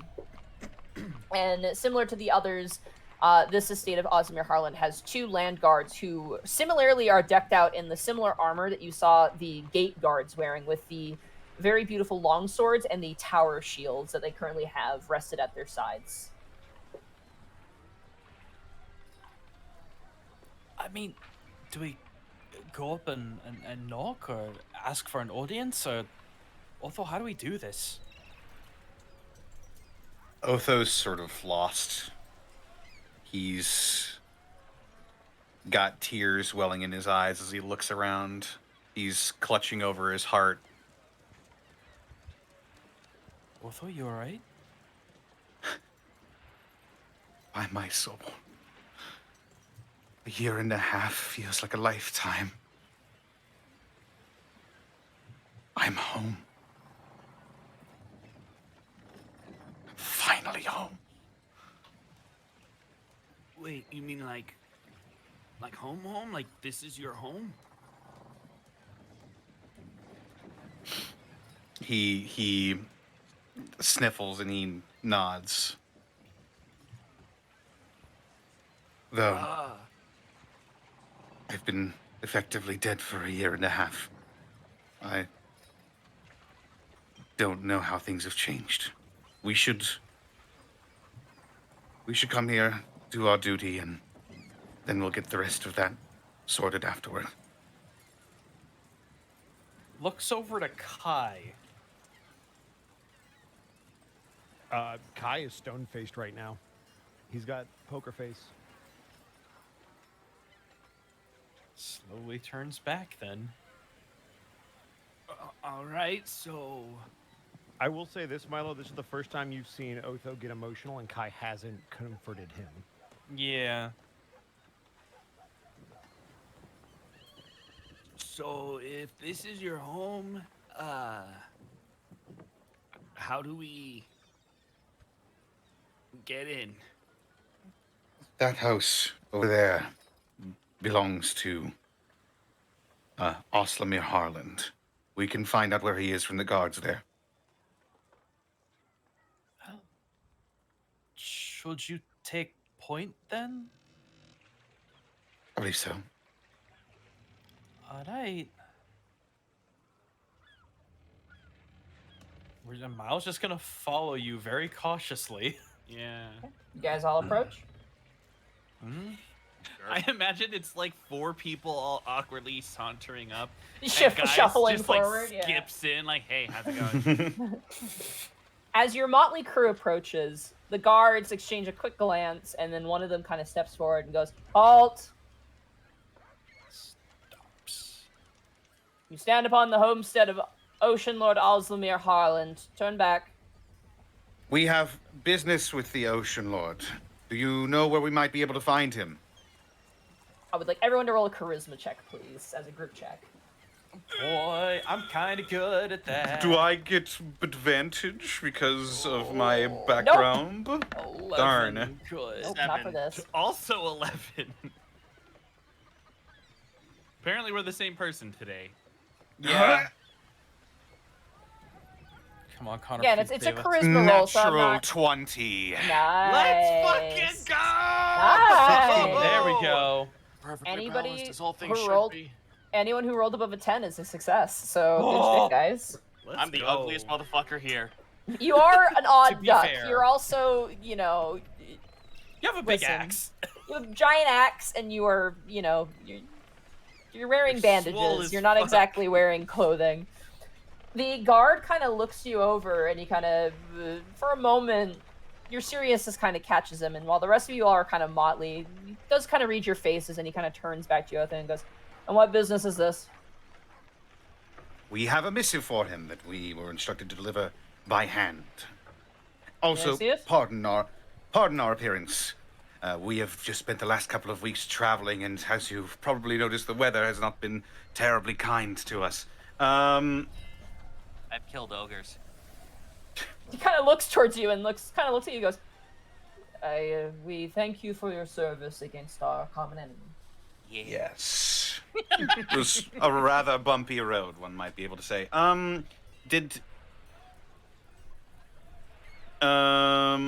We were just given like an You were envelope given a or a letter. scroll. Yeah, Yeah, you were it's given a sealed, too. sealed letter by Lynn. Yeah. The letter is sealed. I would rather you not open it. I would not do such a thing. If this is intended for the hands of the Ocean Lord, I shall not sully it, but I wish to confirm the seal. Very well. He kind of holds open a gauntleted hand.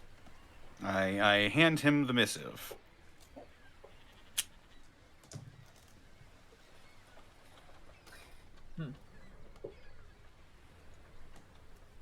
Something amiss? Kind of. No, it's just strange.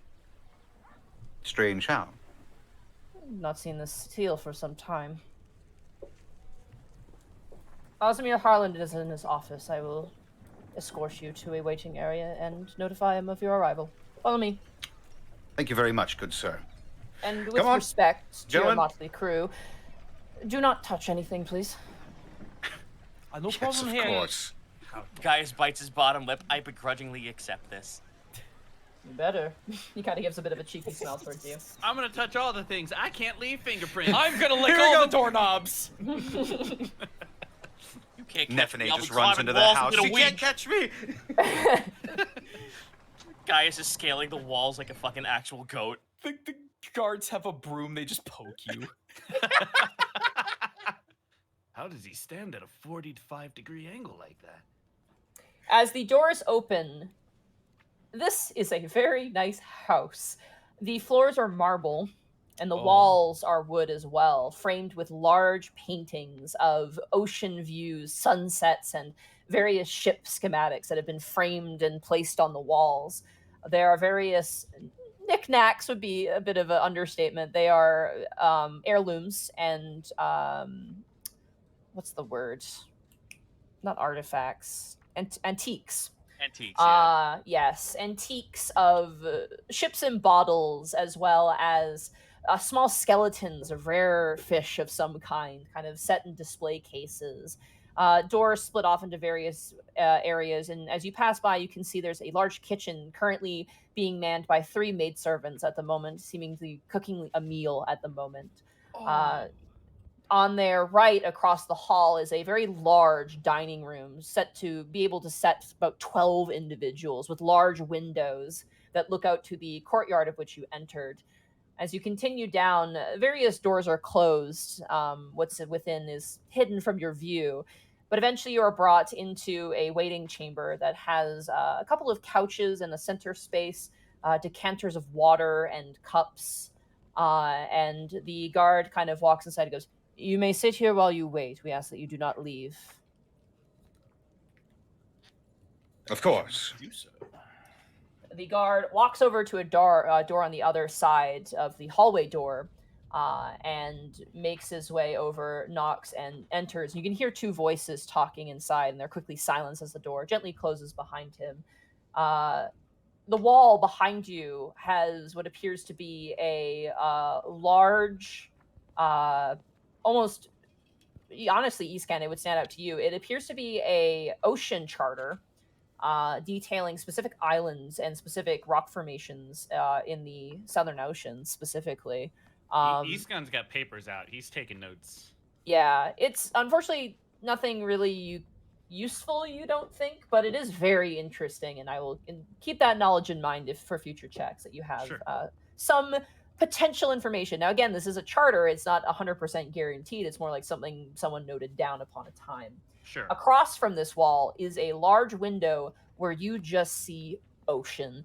It is just the cliff face and ocean as far as the eye can see, and you can see ships trailing just on the cusp of the horizon, coming and going in the midday sun. You know how a kid in a candy shop will like full body press himself against a window, like hands up, like someone's got a gun pointed at him? That's Gaius right now looking out to the ocean. Yeah. Eventually, the guard leaves and kind of walks over to the door and just stands there at attention, just kind of keeping an eye on you all. Not that he distrusts you, it's more, it seems like it's protocol, as he just kind of stands there at attention. Eventually, you watch as a rather portly halfling leaves the room with a bunch of scrolls under each of his arms. He kind of looks at you for a second, goes, and kind of keeps walking without really saying much of a word. You hear a voice in the open door go, "Well, I haven't got all day. Come on inside." Let's go. He goes in, scrambles up papers, and follows.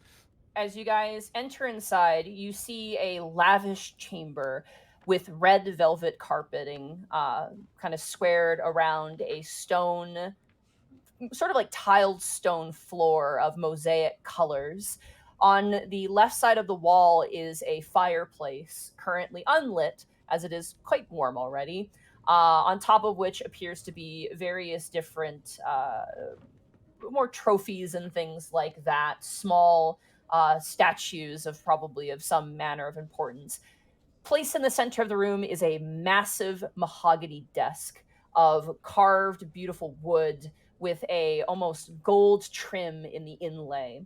And standing poised, staring out the window, currently on the right side of the room, turns his head the tall and proud form of Oslamir Harland. And here is his art.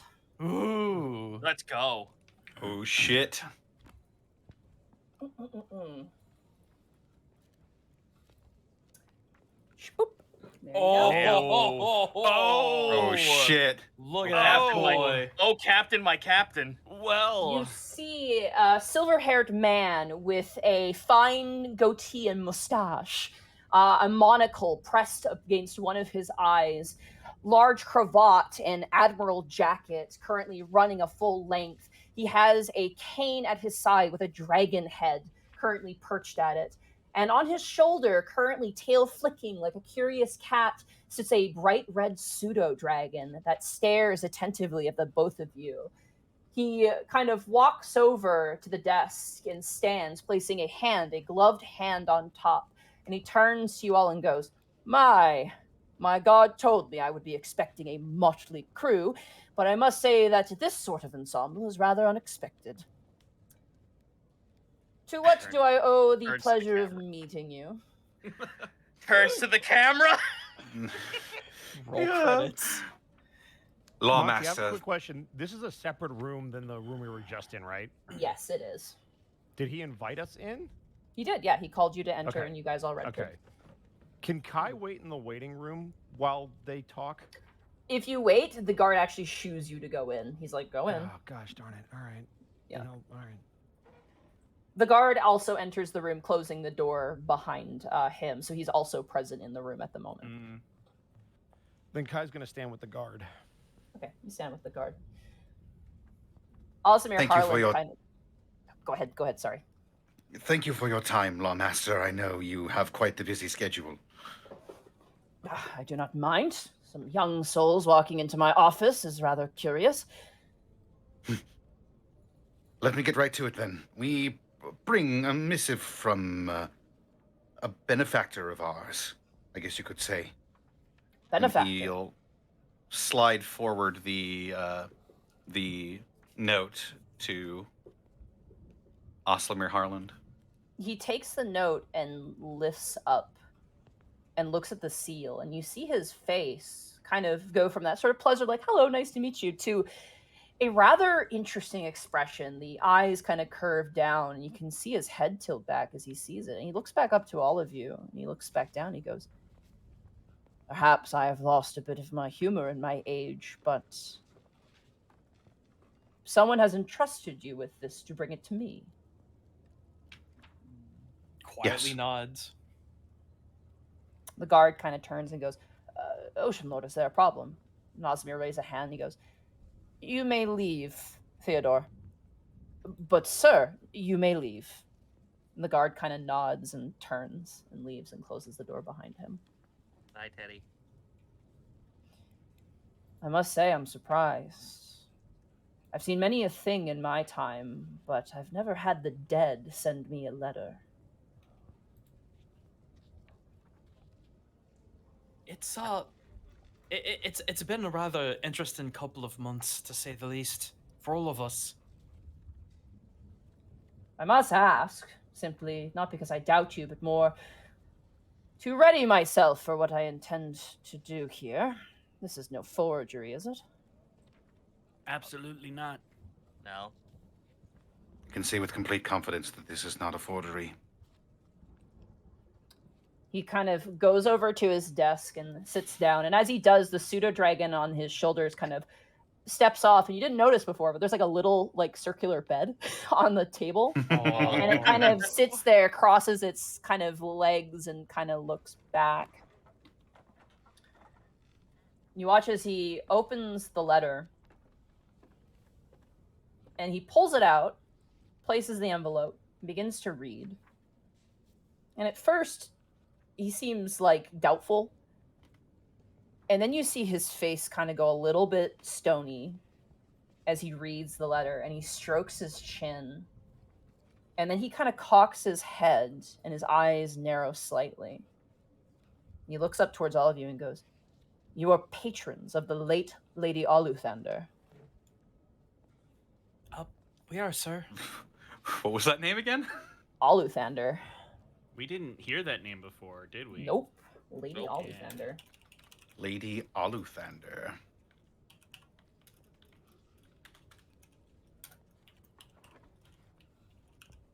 Lady Oluthander, right there. Well, all right. Oluthander. If we are speaking about the same person, we only know her as Lynn. I see.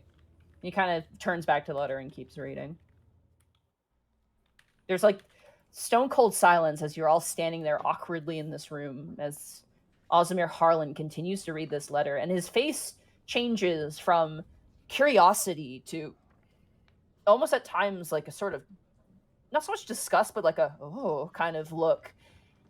His eyes kind of wander, and at points you see his eyes quickly shift as something's caught his attention, and he keeps reading. You see him stop at times and think, and then turn back to the letter. And then he looks up towards all of you without saying anything, and looks back to the letter again. And you can see a sort of grit of the teeth a little bit. And then he stands up after about probably 5 to 7 minutes pass, walks over, strikes a match off of the mantle, lights a fire in the fireplace, and throws the letter in, and it burns. And he stands staring at the mantle for a moment, stroking his chin. Lynn Oluthander.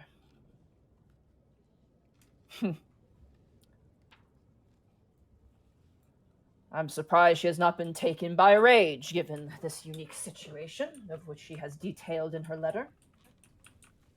She's actually surprisingly calm. Some people get so mad that they become calm. I've seen it many times before. Still, he kind of turns towards you. It seems she has entrusted a duty to you. Aye, sir. You are seeking the orb within the prow, the figurehead of Hesper's Wake, the ship. That's what Your we're looking ship. for them, yes. It was my ship. Head tilt. What exactly does that mean, sir? It is of an unfortunate confession that I must inform you that ship has been lost at sea. Specifically, it found itself shattered against the sea dragon's bones, a series of sharp, jagged rocks off of our archipelago a fair distance away. Your town's so full of ships, though. Can't you just send another one out to get it?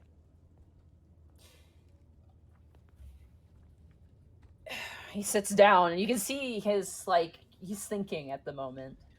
Gaius is not, being malicious, by the way. He No. doesn't know, he doesn't understand.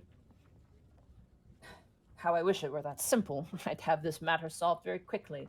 You will need a very nimble ship, a ship that is good and fast and can survive the harsher ocean waves, but also maneuver through very precarious rock formation, the ship that unfortunately is not within my fleet.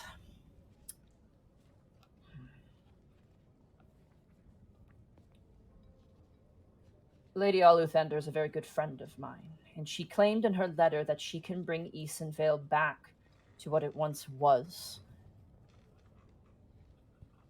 We've seen her work firsthand.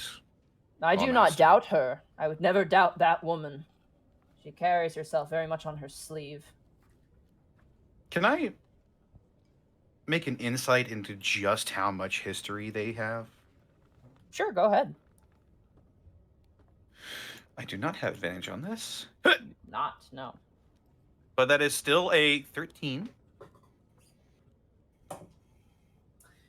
He seems to know her pretty well. I mean, he seems to know her character. I would say with a 13, they've probably met in person once upon a time.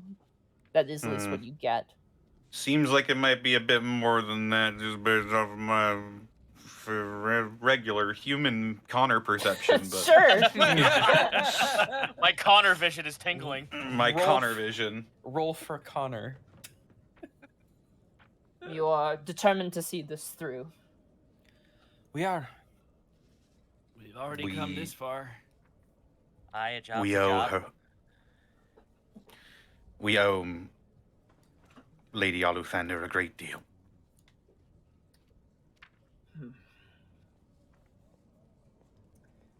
I cannot promise you a ship, and I cannot promise you a way to where you must go, and of which I am, to be honest with you, very embarrassed. You can see him actually, he looks a little flustered. Unfortunately, my responsibilities of the Land Guard leave my ship fleet to be something to be desired, unfortunately. But there are other ocean lords of which who could provide you with such a vessel for potentially a provided letter of recommendation. Queen's Inn. What exactly would you have to be giving up for that kind of favor? For me, very little. I'd have to simply write a letter and ask for favor, more or less to let them know that you are trustworthy individuals who can be entrusted with responsibility over a ship. Rather, responsibility with taking a ship. Basically, to say that you're not wasting our time. Respectfully, of course. There are many dream seekers that come to Martorallo, and we invest in only those who could potentially restart trade routes. If Eastonvale is restored to its former glory, and the logs there can make their way here for our shipbuilding, that would solve many a problem indeed. That being said, most ocean lords will not work on promises alone. I can give you a letter of recommendation. The ocean lords may ask something of you, and in return will probably provide you a ship. Of the ocean lords, there are 3 that can provide you the ship that you require. Is this of a amicable solution? I apologize again. I wish I could fulfill some sort of service for your Not at all. patron. I but welcome it. Not at all, sir. I welcome the trial of it all. If nothing, to stay in this city for a bit longer. And At what least of for your me. companions? Is this negotiable? Honestly, we're just trying to do what we can to help, so whatever we have to do, we'll do it. She said as much in her letter. She's very impressed by you. She probably won't say it out loud, but she certainly said so in her letter. Very well. I will write you 3 letters of recommendation, and due to this embarrassment, I will allow you lodgings in my private abode here for the time being. Oh. In your home? Yes, of course. Are you certain? Of course I'm certain. To be perfectly frank, you are all, and I mean this with the most respect, terribly, terribly filthy and covered. That one's covered in blood. He points towards Gaius. Yeah. Additionally, given that you are under my ward, it would be best for you to ensure your return home. While Martorallo is not a place of death, I'd be concerned about your well-being being here. That's definitely fair enough. Excellent. Well, I will have rooms set for you. There is a bath as well, a private bath chamber. Food will be also provided, of course, certainly. You all look like you could probably use a good meal. I will write these letters for you if you wish. That would is be most outstanding. generous of you, my lord. Thank you. There is no need for formalities, please. Call me Alzamir, and welcome to my home. It's nice to have some young blood in here. Keeps things entertaining. He goes and he kind of pets the pseudo-dragon. Of course. Though I would ask one thing, if it were possible. What would that be? Otho and Kai, may I speak with you in private, please? Oh fuck. Oh. Boys fuck. are in trouble. Boys are in No. trouble. The jig is up. But Greg and Bracky though, right? Oh, Greg and Bracky. Yes, no. I must speak to you if that is possible. I just look. I look over to Kai briefly. Kai is going to give this Ocean Lord a death stare.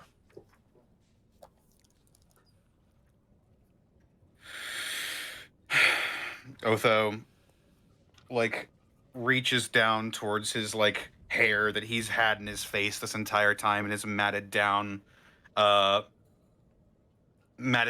his eyes, and he just swipes his hand back through his hair, putting it back in his usual style, and he puts his glasses on. Alzamir turns to the rest of you and goes, if you would not mind, I promise no ill intent on your friends. It's the last thing I would wish. But I do wish for a private word. All right then. Good luck, you two. Theodore Looking will see you over- to your rooms. Looking over at Otho, Easton's gonna try and make eye contact. You sure you're gonna be okay? Yes. I'm in very good hands. Thank you. Okay. As Gaius walks out, the last thing you hear is, Yo, you guys see that dragon on the table? I know, that's crazy. Fucking what? The dragon? I didn't know they came that small. All right. The door closes. Kai and Otho, you remain, and as Ozimir Harlan looks up at you, that's where we're gonna take our break. Yeah. Yeah. Oh shit! Keep him waiting, Monty. Keep him waiting. Gotta stick around. Draw this out. By the way, art by the wonderful Zeus Draws. Hell Yeah. Oh my God, Zeus did such a good job. Oh yeah. Oh yeah. Also, shout out to Arkolf who asked me, why are all the old men in this campaign sexy? And I'm like, I didn't make it that way. There's something about a silver fox. Alrighty. Well, let's have a break, everybody. I'm here. I got my drink. Oh fuck, I need a drink. Hang on. I've been eating too much sour candy today. Go pee, go get a drink. Yep, I had some Stretch your chili legs, while we were waiting or- out. Drink your feet. Stretch your water. The Hello, whole chat. shibola.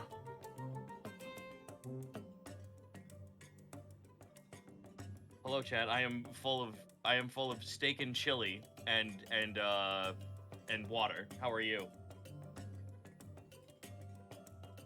This is not the Zito halftime show. I can't take that shtick away from Bosco. You're damn right you can. It's the Bosco halftime show, and I'll murder you.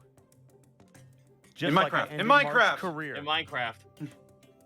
I will end anyone that dares to Also- trifle with me. Also, I hate to be that dick, but if anybody wants to like get up and leave the stream for a bit, don't. You're gonna want to stick around. Oh yeah. Don't touch that dial. Don't touch Why- that dial. We'll be Monty, right quit back. making it worse. What are you doing?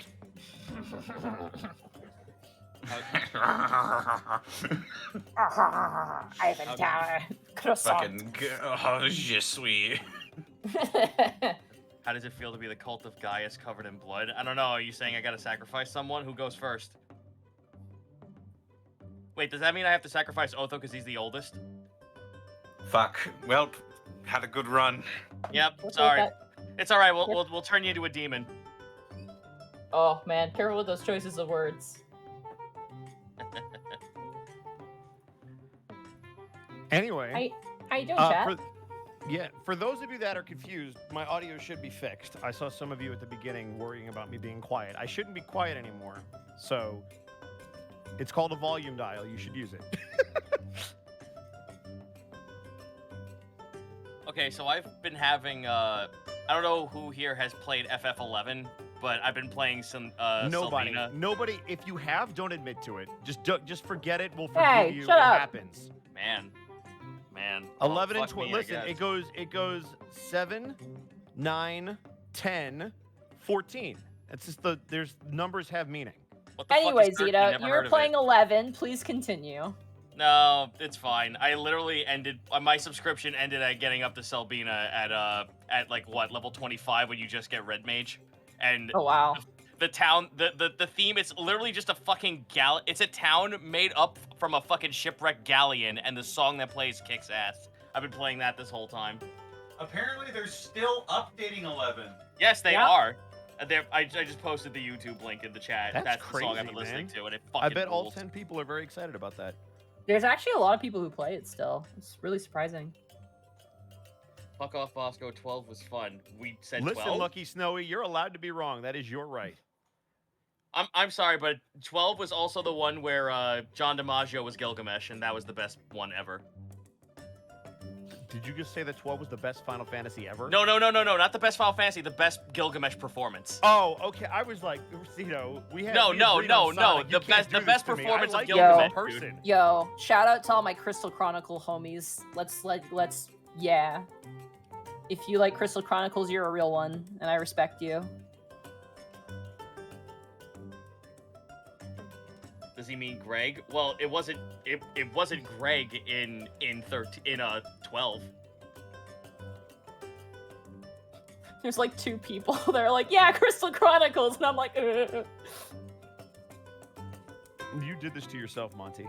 I love Crystal Chronicles, dude. It's so good. Don't worry, you could be Yo, like Tactics, me. Listen, Disco Tech Priest, get me with Tactics Grimoire of the Rift. Like, Final Fantasy Tactics 8-2 Grimoire of the Rift is... What is wrong with Advance, Monty? Okay. It's just got a really... It's got a rough difficulty curve. And also, your main character is the bad guy, because he's so awful. Tactics is a tough game regardless of which version you're playing. Oh, the first one is... It's just meant to be hard. The first one, the first one has a really bad difficulty curve. The Advance has a really bad difficulty curve with a lot of the bosses. What? My experience was really rough. I think you're only explaining the red card mechanic, because that can easily be nullified. Well, yeah, but like in general, it has like if you don't know what you're doing, you get to certain boss fights, you can't continue the game. You're playing a tactics game. You kind of have to know. It's kind of. I know, but when you're young and can't read well, it's rough. I just played through Streets of Rage 3, so I don't want to hear about difficulty curves. Sometimes game designs are just bad, and sometimes games are just hard. I love A2 Grim of the Rift though, because they kind of when they polish the judge system a bit better. I like Tactics Monty, A2 Monty, I gotta ask you. Did you go to a lawless zone and have someone die? No, it was one of the bosses in Advance. I think like the second one I got super caught on. It was like I kept getting really shitty laws, and then like it just absolutely killed my ass every single time, and I just couldn't, like, I either had to grind forever, which I eventually just got bored of, and then yeah. I guess I just lucked out because one of the red cards I got was no red cards, and the judge killed himself. Like, I don't know if that was a glitch or if that was just something that could happen. No, okay, I need it. Citric, there is a difference between quarter munchers and games that are just poorly designed. There is a difference. I don't mind like an X-Men arcade where it's going to be a little bit of a quarter muncher. That's very different than Streets of Rage 3. Very different. Echo the Dolphin was a straight attack against Blockbuster, and I don't think everyone's ready to talk about that. Jesus. Okay, it is! Sorry, Echo the Dolphin I was eating, but fuck Echo the Dolphin. I never made it past the first fucking level of that game. They literally made that game hard as balls because kids would rent games and beat them, and they didn't want kids to beat them when they rented them. That's literally why they made Echo the Dolphin hard as fuck. We'll give them a protagonist that doesn't speak. Fuck you. Echo the Dolphin was the first video game I ever returned. I mean Battletoads. Please take this back. Once everybody is back, we can keep going. Let's talk about how Streets of Rage 4 is going to be awesome tomorrow, though. Did you play 4? The only like Did the only you play the new scrolling Turtles game? Yes. Did you like the new Turtles game? I like the new Turtles game. I hated the new Streets of Rage. It was the same studio, so I'm curious what your dislike was. There has been such an evolution in beat-em-ups at this point that there's a lot of old Vanguard isms in that game that I don't think should be there. I hate any beat-em-up that has pits that take either half or all of an entire life. That is bullshit, and it does not belong there. But TMNT had that. Like, they had like rooftop ledges that you could fall off and like. True, but it didn't take that much health off, and it didn't take that much health off. You didn't get stun locked into them. They weren't all over the place like a minefield. They were in segmented areas, and there was only one area where I thought it was actually difficult not to fall into it. You guys want to know the only side-scrolling beat-em-up I ever played? Yes. Jackie Chan Adventures for the Game Boy Advance. Oh, fuck yeah. Amazing. No, The Bosco. lore. Bosco, I shit you not. You need to play Fight and Rage. It is my Oh yeah, number no, one. Fight and Rage is pretty I'm not damn good. familiar Number with one. Fight and Range. It is my number one beat 'em up. The combos are perfect. Movement is perfect. There are no bullshit pits. Ugh. All right, time is up. Is everybody ready to go? Yes. No, I'm gonna post Fight. I and gotta Rage. swallow this bite of food. All I right. would be muted and eating pizza, but yes. Okay. Also, Bosco, check out Jutsu Squad. All right. Let us return to the Unexpectables. There you go, Oscar.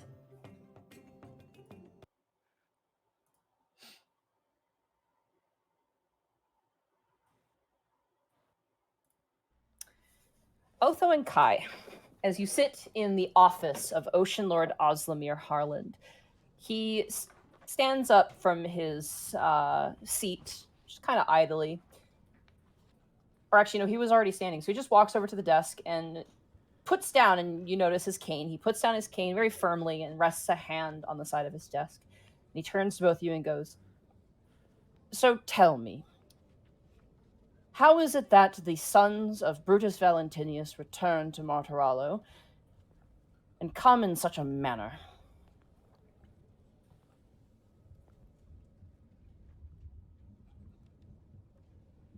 Slamir, sir.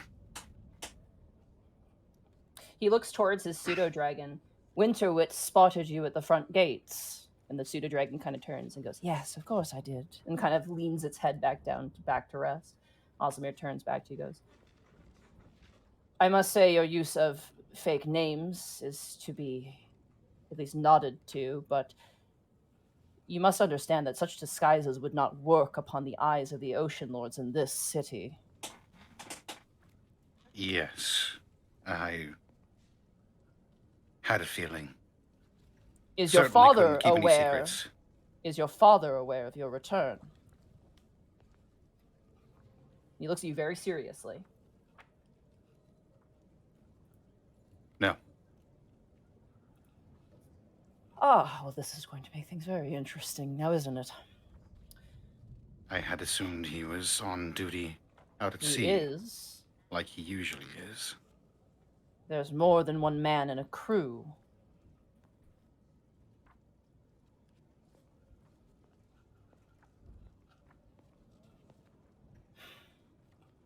I wish not to stir fear in your heart. That is the last thing I wish to do after you've journeyed so far to get here for such a noble purpose. But you must be made aware that your father may be aware of your return here.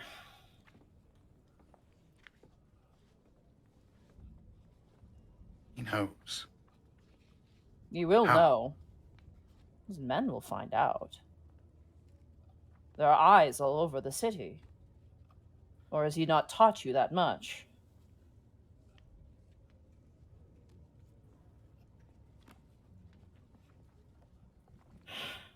He looks kind of disappointed. Not at you, but just in general. He kind of sits down in the chair in a bit of a huff. That being said, for what nature of your return will bring to his mind, I am not certain. But for the other Ocean Lords, know that your return here may be seen as a boon.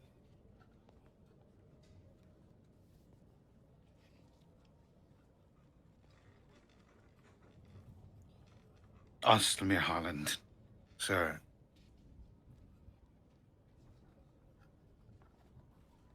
The reason we came here in disguise, using fake names, not leaning on the benefit of our name, it all ties back to a year ago. Your kidnapping, yes, I'm very aware. If you were aware, then why was nothing done? Because your father forbade me to do anything under the threat of death, is why.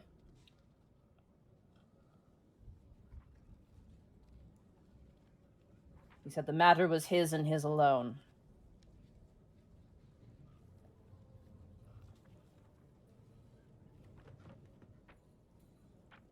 I spent half a year with those savages. And nothing.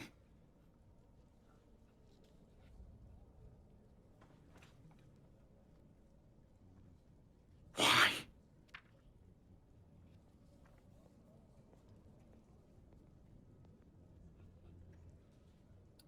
If I wasn't abandoned, then what? Osimir turns towards you, Kai. Did you rescue your brother? Kai's not going to say anything to him, but both he and Otho will see that Kai's eyes are at least watered up, and he's biting his bottom lip.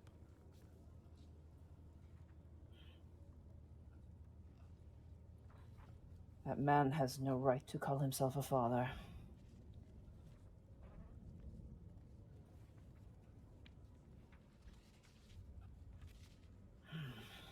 You see him kind of in thought, currently staring out the window once again. About 5 months back, your mother came to me. Mother. She had with her quite the motley crew of individuals. That woman was ready to throttle me by the neck like a Cornish hen, she was. I told her the same thing, that I've been forbidden to intervene, as this is now an affair of Brutus Valentinius, though I'm loath to concede as much. She was set off and determined to find you.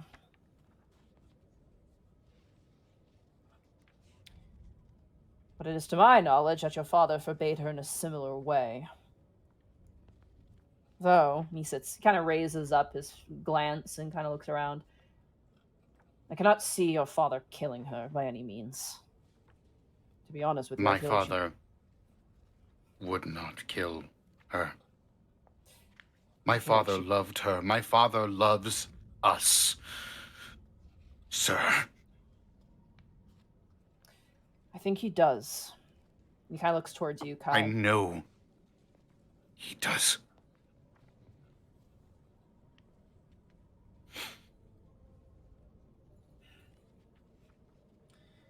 Do your friends know?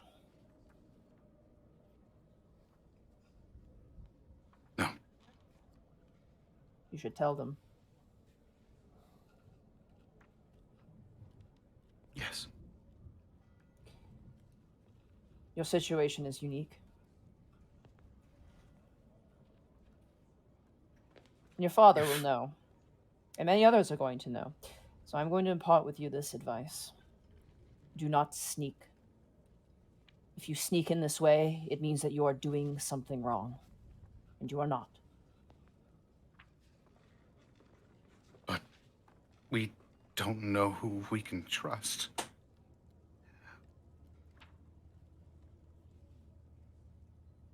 I need to find out why my father didn't lift a finger to come and save me, forbade others from even trying. He wouldn't do that. And I don't know if my answer lies in the light.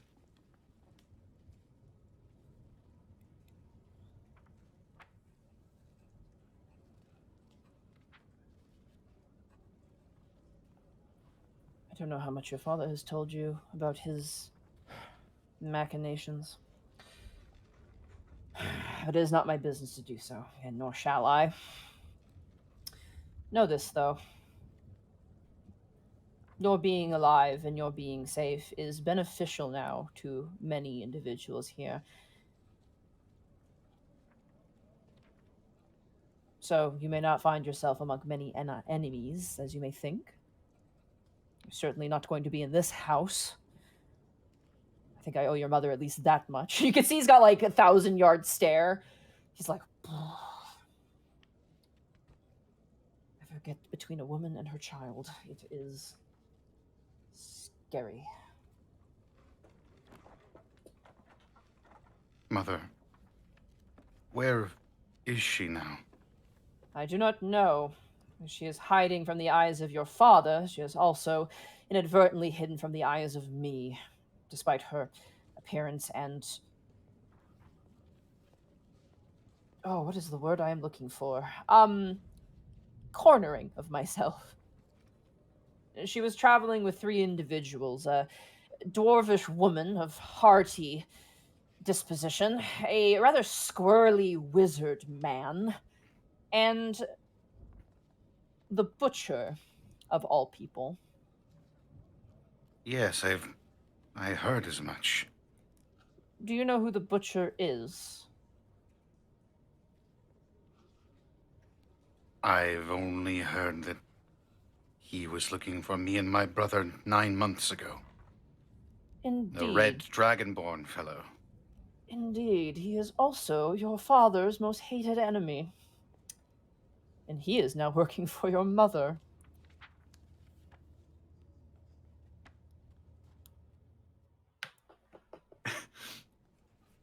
You know in animes when they're told something that is completely ridiculous and they just go, eh? Yes, she seems to be that pissed.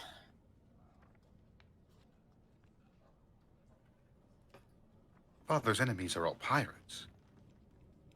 He certainly was the worst of them. Pirate lords, they...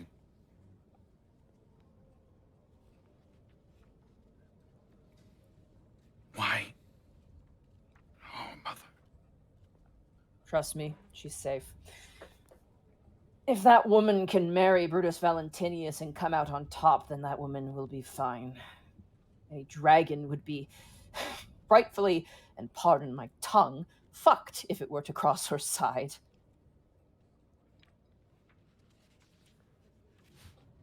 That being said, there is the matter of your being here and your friends. I believe it is important for, at whatever time is most convenient for you, to inform them of who you are. Again, your father's cohorts may have an intriguing reaction to your appearance here, but the other Ocean Lords may want for your safety and being. Your existence stands as a decent threat to Brutus Valentinius for some reason, a reason of which we are not well aware of. So, your being around and being fine is beneficial. Granted, you certainly saved us his wrath if we were to reach out and try to find you in turn. And again, apologies. The ogres have us pinned at many fronts, and with Easonvale under the thrall of undead, and worse, the dead of the ocean clamoring at our coastlines, we've been rather hard-pressed as of late. Be it no excuse, I offer you my humblest apologies. As a child of Martorallo, I have failed you in that sense. Your father, I believe, has failed you as well, but not all the blame can be pinned onto him. No,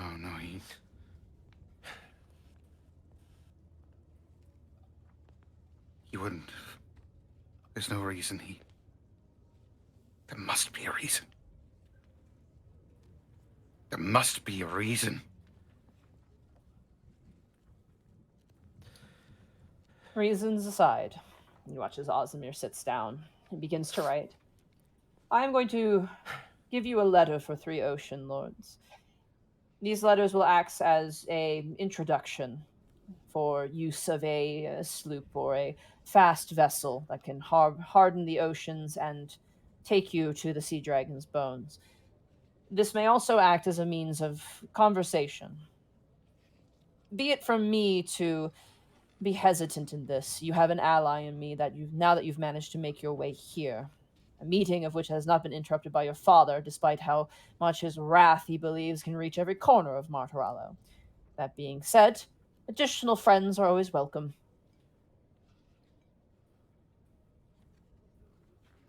Yes. Friends.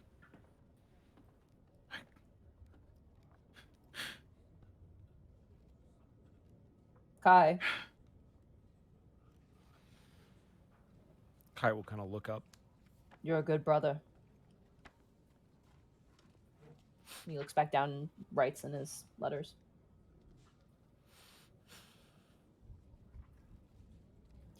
Ozimir stands up and hands you 3 letters. There are 3 Ocean Lords that have the vessels that you seek. I've omitted your father, as I seem that wouldn't be the best choice at the moment. And I do recommend not seeking him out at the moment. You may want some more time, and with respect, Easonvale being a priority should be first in your mind. A much more achievable and capable task than dealing with whatever nonsense is going on in your father's head at the moment, and given that he's several leagues out at sea, I digress. I give you 3 letters to 3 individuals, of which you may reveal to your friends. 1 to Guspran Tipperbottom, 1 to Winona Odez, and 1 to Kaliko of Coin. Here, he slides them towards you. I will confer with my companions, and we will make our decision. And for your mother's sake, and because I am scared of her, he looks down at the floor and while you are in the city, you are under my protection, whatever wrath that may bring me. Yes. Thank you.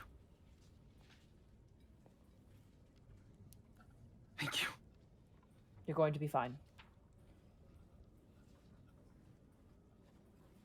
He gives a nod. Also, if you wish to leave the home, I recommend you bring Winterwit with you.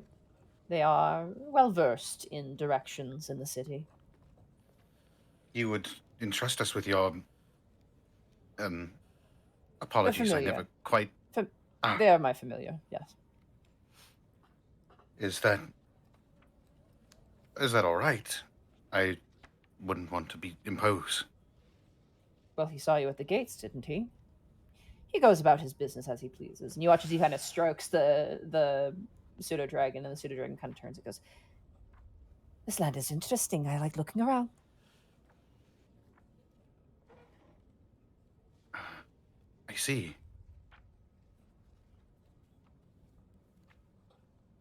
Of course. Kai, is there anything that you need? Kai's going to kind of wipe his eyes. And he's going to turn to Otho. Can you give me the room for a second? I'll be right out.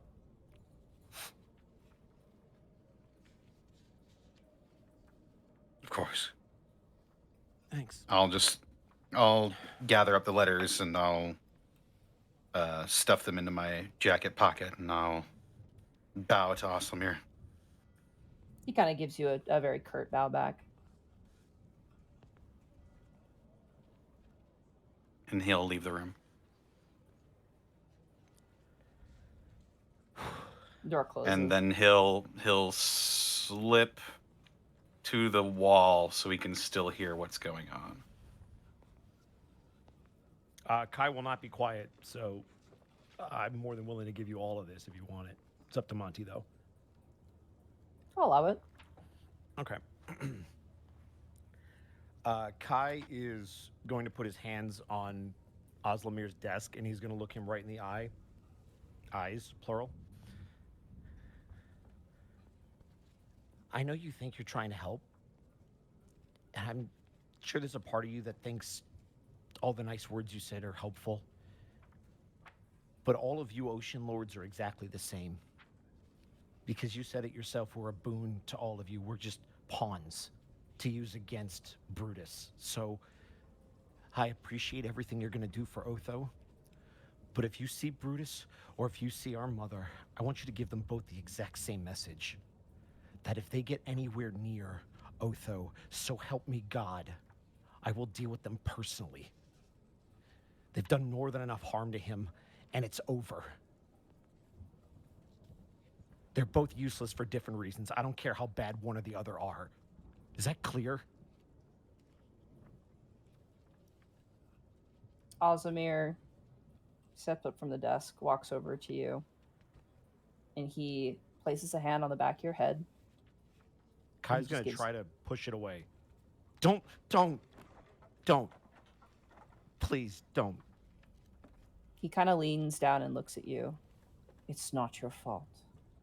No, it's not my fault, but I'm going to fix it.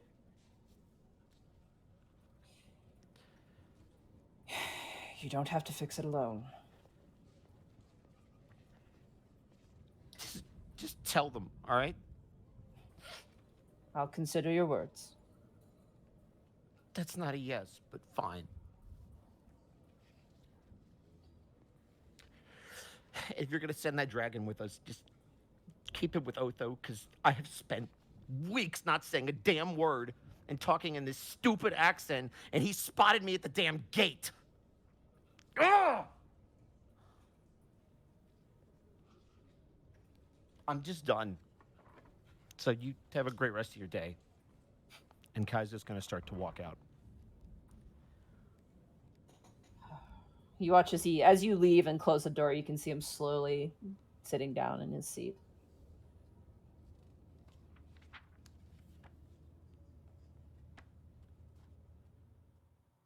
Kai emerges, and the rest of you are on the meeting room, all reconvened. Yeah. Otho would have stepped out shortly after that conversation ended. He would have quick stepped back in. Otho, is everything all right?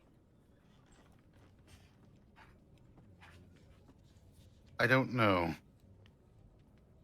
But it appears I owe you all another apology. I've tried to pretend that I'm someone that I'm not for a while, and that was unfair to everyone, all of you, including myself. Allow me to reintroduce myself. My name is Otho Valentinius, son of Ocean Lord Brutus Valentinius. Oh.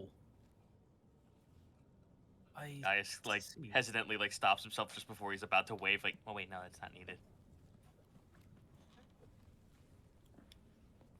I guess then you being his son's the reason why there's so much hesitation then. Yes. There is something wrong with my father. And I don't know what it is. And it is related to about a year ago, before I met all of you. I was kidnapped by ogre wife Glengut of Grimbones, and I was made prisoner for half a year. I'm so sorry.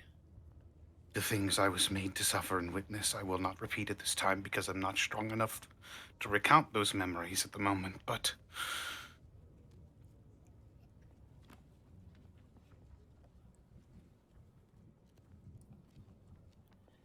it is related to my father, and I don't know why. And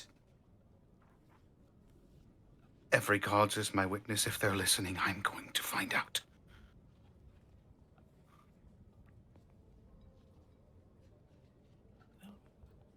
Although I just hope you and Kai understand that you're not alone in all this. I know it's none of my business, but if there's anything I can do to help, I'll just say so.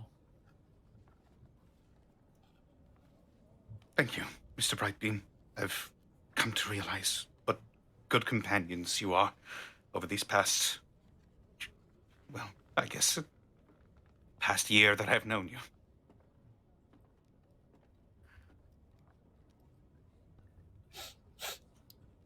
Also, I have recommendation letters. As you hand the recommendation letters, Gaius and Escan, you notice Theodore, like the guard, kind of bring up his gauntlet. And you can hear some wiping, and he's just like, Oh. it's just very sweet, okay? He readjusts himself. The cracks his fucking helmet like 3 inches to the right. Yeah, just kind of man. He's just like ooh, testosterone, and kind of readjusts himself. Toxic masculinity. Ooh. Bro, you're trying to fucking flex that on Gaius of all people. Theodore does lead you and does show you about the manor. It's not huge. It's you know, I mean, it's big for one person.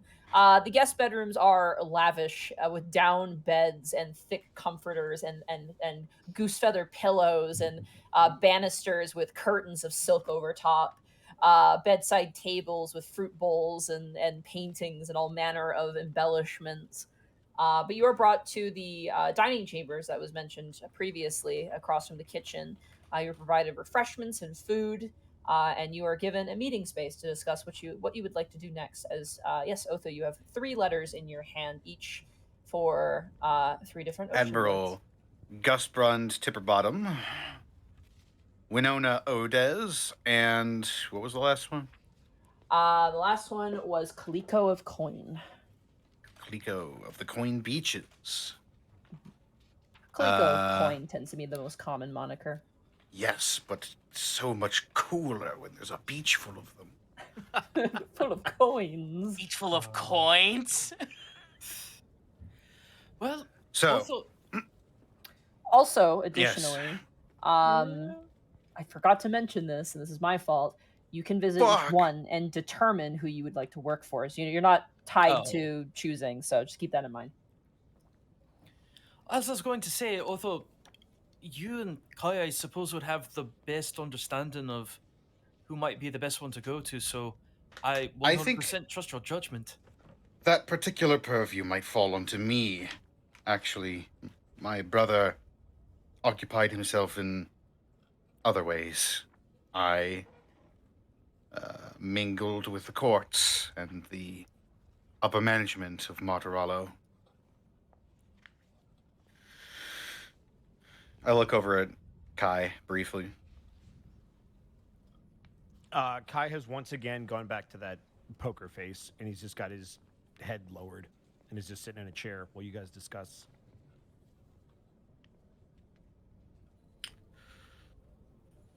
Calico of the Coin Beaches is the Ocean Lord of Trade and Commerce, the Merchant Lord of Martirallo. If anyone had the fiscal know-how to acquire a ship, it would be him. Gusbron Tipperbottom is in charge of the building infrastructure. I'm not certain how much he'll be able to help, but he looks briefly over at Kai again, and then he says, "As far as I know, the Ocean Lords are our allies. And Winona Odez. Strange one. She is a bit of a recluse. She is widely considered to be the most powerful Ocean Lord as well." I guess that really comes down to which of these three do you trust the most?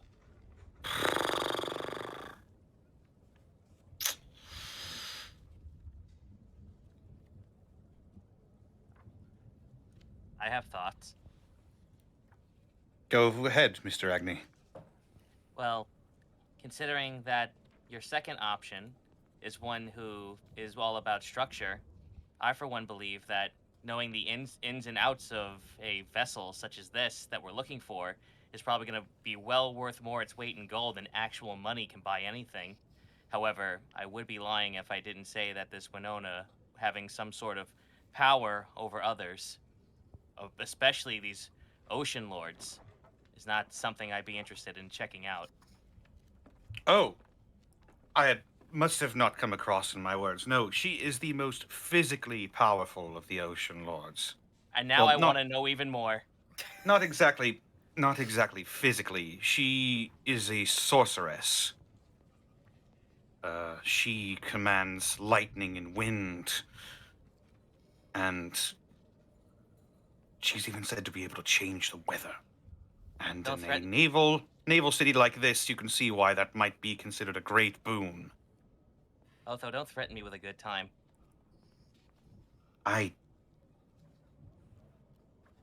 Right. If you're looking for the most physically imposing Ocean Lord, that would be my father. You say that, but I'm guessing he's not really an option. No, Well, no, he's not. I've said my piece. I would say either our second or third option. Well, nothing is stopping us from visiting all three of them. It's just a matter of who to visit first. Although I'd leave that up to you.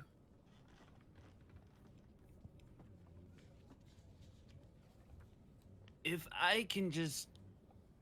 Sorry, there's a question that's been really sitting in my head since, well, a few minutes now. Why did you feel like you had to sneak in here? If you were kidnapped, I'd think you'd want to come home and everyone would be happy to see you. That is the problem, Mr. Seatlolly. Not everyone is happy to see me.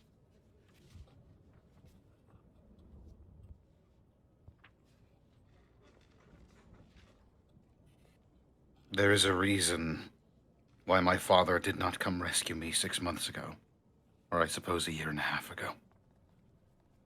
And I don't know what it is. I intend to find out why, but I didn't really know who to trust coming into the city. I apologize. You don't owe me an apology. I don't get it.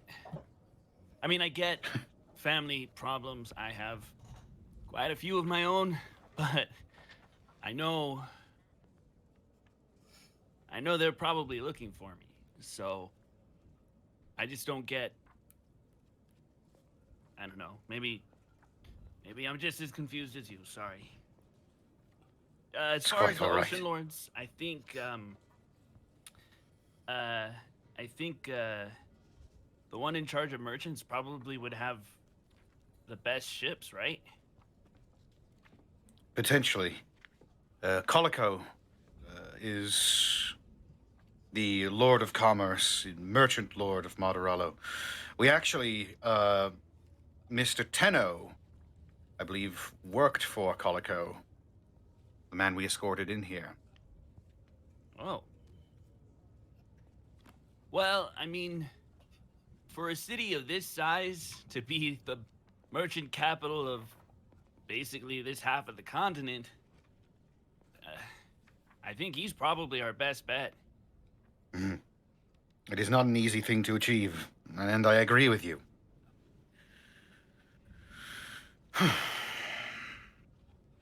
Anybody have any other thoughts? Milo shakes his head. Would it behoove us if all of us have our select idea of who we should speak to, should go our separate ways to speak to them each other? No, I think we should all be as a group whenever we do this.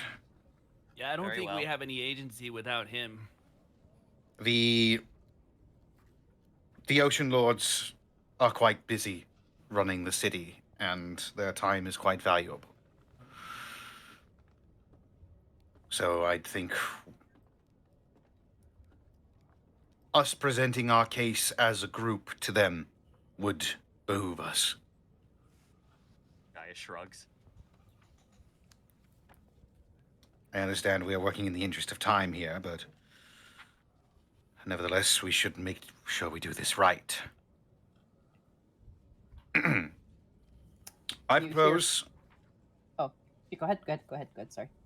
I propose we go down the line. We visit Colico first, Winona second, and then Gusbrand's Tipperbottom third. That sounds good to me. Once again, Gaia shrugs. You know this better than us.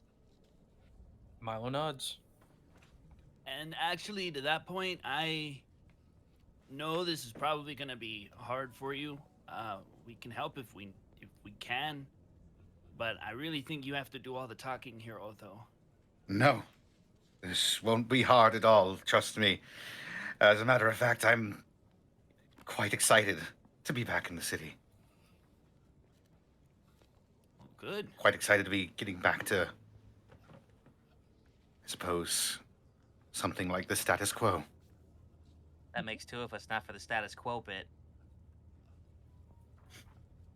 And what about you, Kai? What about me, Isken? Well, I mean, are you okay? Yeah, I'm fine with the order. Whatever Otho wants to do. That wasn't what I was asking about. No, it wasn't.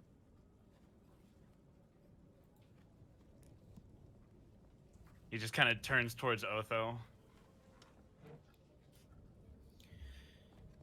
Kai, I'm not gonna ask exactly what's going on, Good, then don't. but It's always a but. Sorry. It's a firm butt. I like it. what we're trying to do here is not related.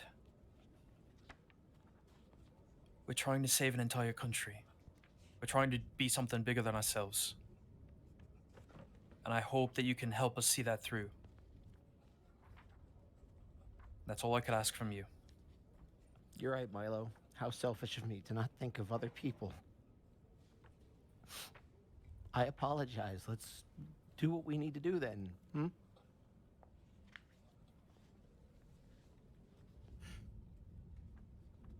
Then let us be about it. All right, Viz and Colico first. You guys eat some lunch first, because it's been a long day. Cucumber sandwiches and Can we get a bath too? Yeah. I was gonna say.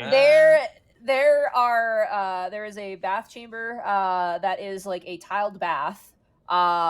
There is also in each of your rooms its own private bathroom with like clawfoot bathtubs with all manner of ointments and soaps and shampoos to use at your leisure. All of you take your time and have a nice warm bath, spruce yourselves up. You don't realize just how filthy you are until you have your bath.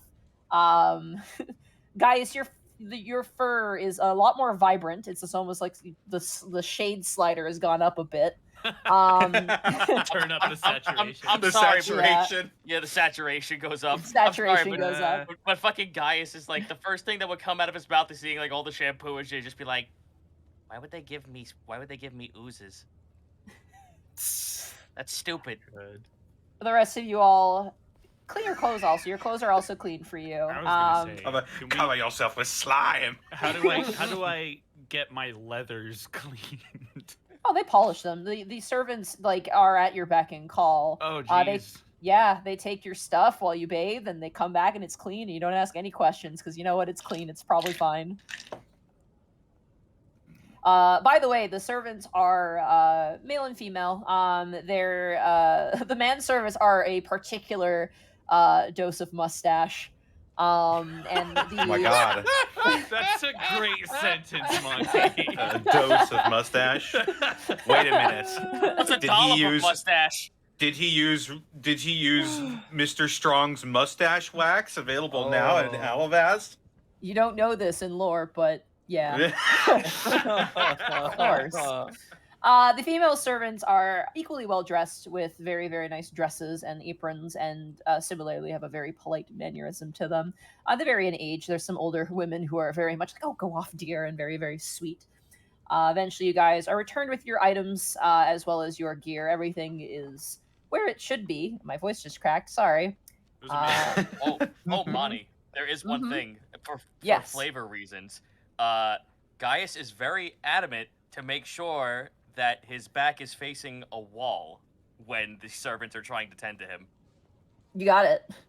Like very adamantly, just like no.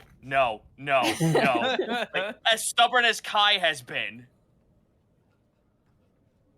They're like, here are your clothes. You're like, no, and they're like, your clothes, sir. Start just like, no. He actually like asks them leave. Like Very deadpan Very serious. Tells them well, all to young leave. man. Yeah, the woman leaves, closes the door in a bit of a huff. Angry bleeding. Man.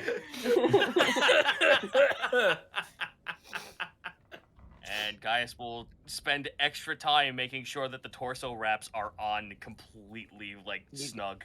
You got it. Milo, there are some holes in your cloth that have been knitted up and fixed. Escan, your goggles have been polished to an immaculate shine. Oh my god, I can oh. see. Yeah, Otho, your jacket is fine pressed, and Kai, your clothing is also well washed and clean. The scarf a much lighter shade as well. And you guys are all twinkling and sparkling clean, almost to a point of obnoxiousness. I was waiting for you to go like, and your rags are cleaner rags. Yeah, they're cleaner rags, basically. Yeah, there you go. You don't look like a homeless person. Now you look like a homeless person that took a shower. Yeah, Exactly. A clean homeless person. Wow, rude. How long has it been since I felt like this? This feels wrong. Gaius walks in. I like to imagine you're super poofy. I was just Yes. gonna ask, like, does the humidity like poof up? Giving all off of his hair electricity. for- Yeah, spark. This is too sterile. Do you collect Winterwit? Yes. Ooh. You guys collect the pseudo-Durgan Winterwit, and that provides the immediate ability to traverse, essentially. You don't have to make checks anymore. Before I do, though, I'll approach Kai privately. While we're walking in the streets? Or before we leave? Before we leave. Oh, okay. I will be... Are we still in the bathhouse?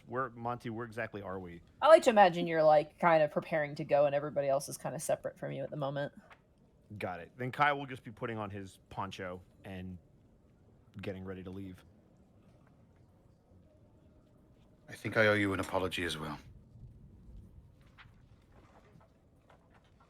What? I've inadvertently placed quite a burden on you. You've been working for two of us most of this time. Although I'm a it's not bad your older fault. brother. No, you're not. Don't even say that. Don't even joke about that.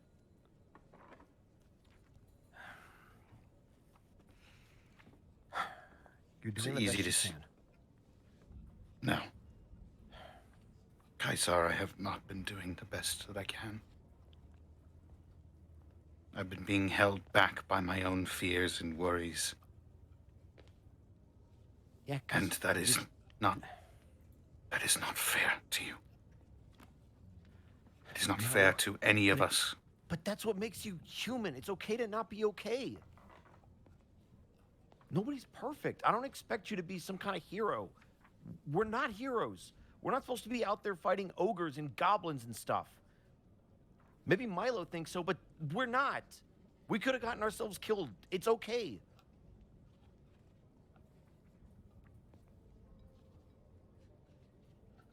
You're not a bad older brother for being scared of stuff. You're just human. Well,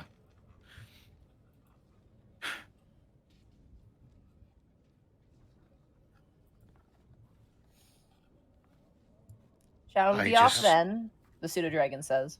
Oh, for crying out loud. Great. yes, let us be off.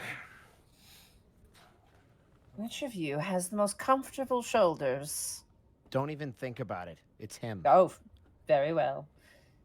Well, I kind of like the small one. He's got nice sunny shoulders. It seems like the sun seems to shine on him just right. I mean, What? my hair's also pretty warm. It's fine. It looks very plush. I will confess. Milo puts his arms out as if to say, "Come and get it." Right. like a cat, like sitting kind of like upright. He sits himself on top of your head, Milo. Excellent. I believe Mr. Brightbeam's grown a few inches.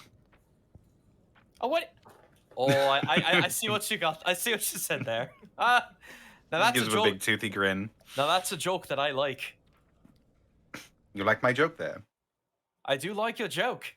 I want to leave, Monty. Can we leave? Let me clear. Leave. I don't like this. This is not okay. I hope you both fucking die. Just die. As you both make your ways out to the ocean's pinnacle, Winterwit kind of like the world's shittiest GPS, kind of Ratatouille style, steers Milo in the direction Oh my where to god. go. Amazing. U-turn. I love it. Your Uber is here. As he does so, you all begin to make your way through the trade port. This location is interesting as it is both docks and also like city. It's a weird amalgamation where sometimes you get the sense that this location was built on top of shoals, like where there were deep kind of tide pools would exist. And there's certainly a pungent odor that sticks to your nose of essentially low tide mixed with sweat, mixed with perfume, mixed with incense, mixed with wood and fish and all manner of smells that go about. compared to the Figurehead Gate entryway, the amalgamation of individuals is absurd here. Not only are you seeing humans and all manner of other races, you begin to see more intriguing individuals. You see deep gnomes and drow. You also see three kreen of various persuasions. You see humans wearing wide-brimmed hats with long curved blades, as well as other individuals similar actually to the individuals you met on the road, wearing a gladiatorial skirt with very little and scars all over the body. You see entourages as well of noblewomen kind of picking through goods and kind of looking about in a touristy sort of way, being protected by armed guards that sneer at anyone who gets too close. Of a particular entourage you notice is hushed whispers of a prince making their way through.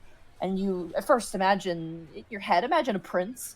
But as you turn the corner, you see an individual wearing a long, sort of honey yellow cloak, framing around a sort of furry, shouldered, black-haired three kreen of a, I hate to say it, like, I don't hate to say it, it's just the best way to say it, a bee. It looks like a bee three kreen. Very tall. That's the deal. They have a long set of wings that kind of comes out of the robe, and they're very tall. Like, they're probably like 7.5 feet tall, and incredibly rail thin. Currently being protected by two rather stouter-looking female B3 kreen who are armed to the teeth and are also leering at anybody of potential threats, you know, weapons at the ready, kind of making their way through. Wow. I can't believe the bees grow this large down here. They are thrycreen. Gesundheit. They are insectoid people. Oh. They're Guys, still just, like, very big. stares at him. They are quite, yes. You see that they're currently looking through an exotic fruit stall, and seem to be enamored with a pomegranate of sorts, and very quickly pays the man and takes off with his entourage. The pseudo-dragon on your head, Milo, continues to steer you and goes, Master Ocean Lord Koliko resides in the trade port. It is the best location for him to do business. Keep your hands on your purses. Do not do so, the pseudo-dragon warns. Eh? Don't have My a mind. purse. So confused.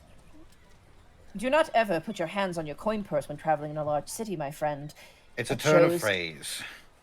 It shows the thieves exactly where to look for money. Gaius holds up his fists. Still don't have a purse.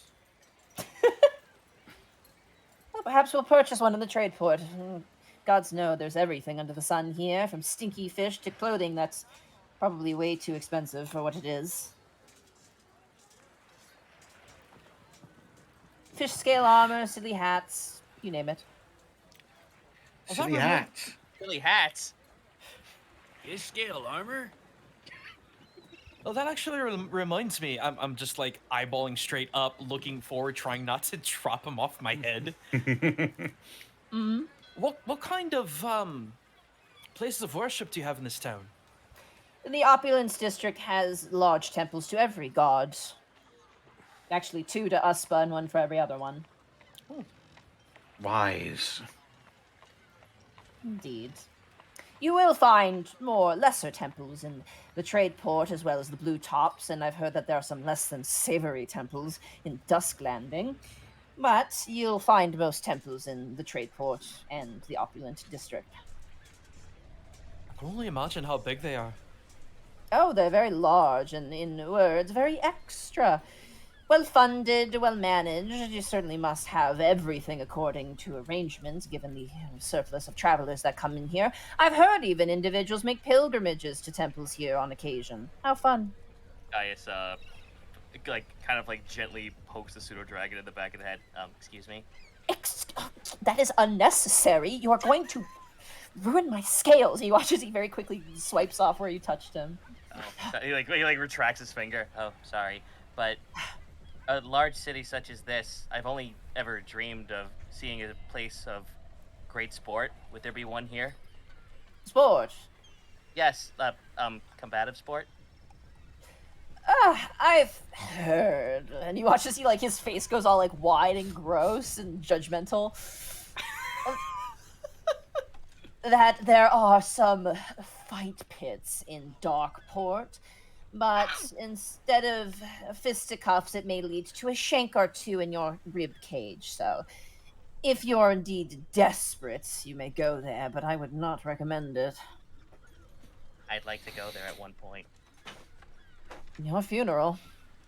Yeah. That was as close to a bleat as we're gonna get right now. Yeah. Here we are, the opulent scales. And you watch as he points out a rather large-looking warehouse. It's a nice warehouse. It kind of has like a corner entrance where the corner of the building's just been chopped out into like this large opening with like a sort of overhang. And it is a very nice but very practical looking building. You see that there are very large cranes kind of set throughout the building, currently at rest. You see carts and caravans kind of moving about, unloading goods and loading goods. There seems to be kind of a separation of the walking space and the cart space in this particular corner. You see individuals similar to what you've seen Kyle Tenno having with these large crates that they're loading off and on, people examining wares and people arguing over prices. But the large entryway welcomes you friendly and meanestly. I don't know what the word would be. It's not foreboding. It seems very welcoming and open.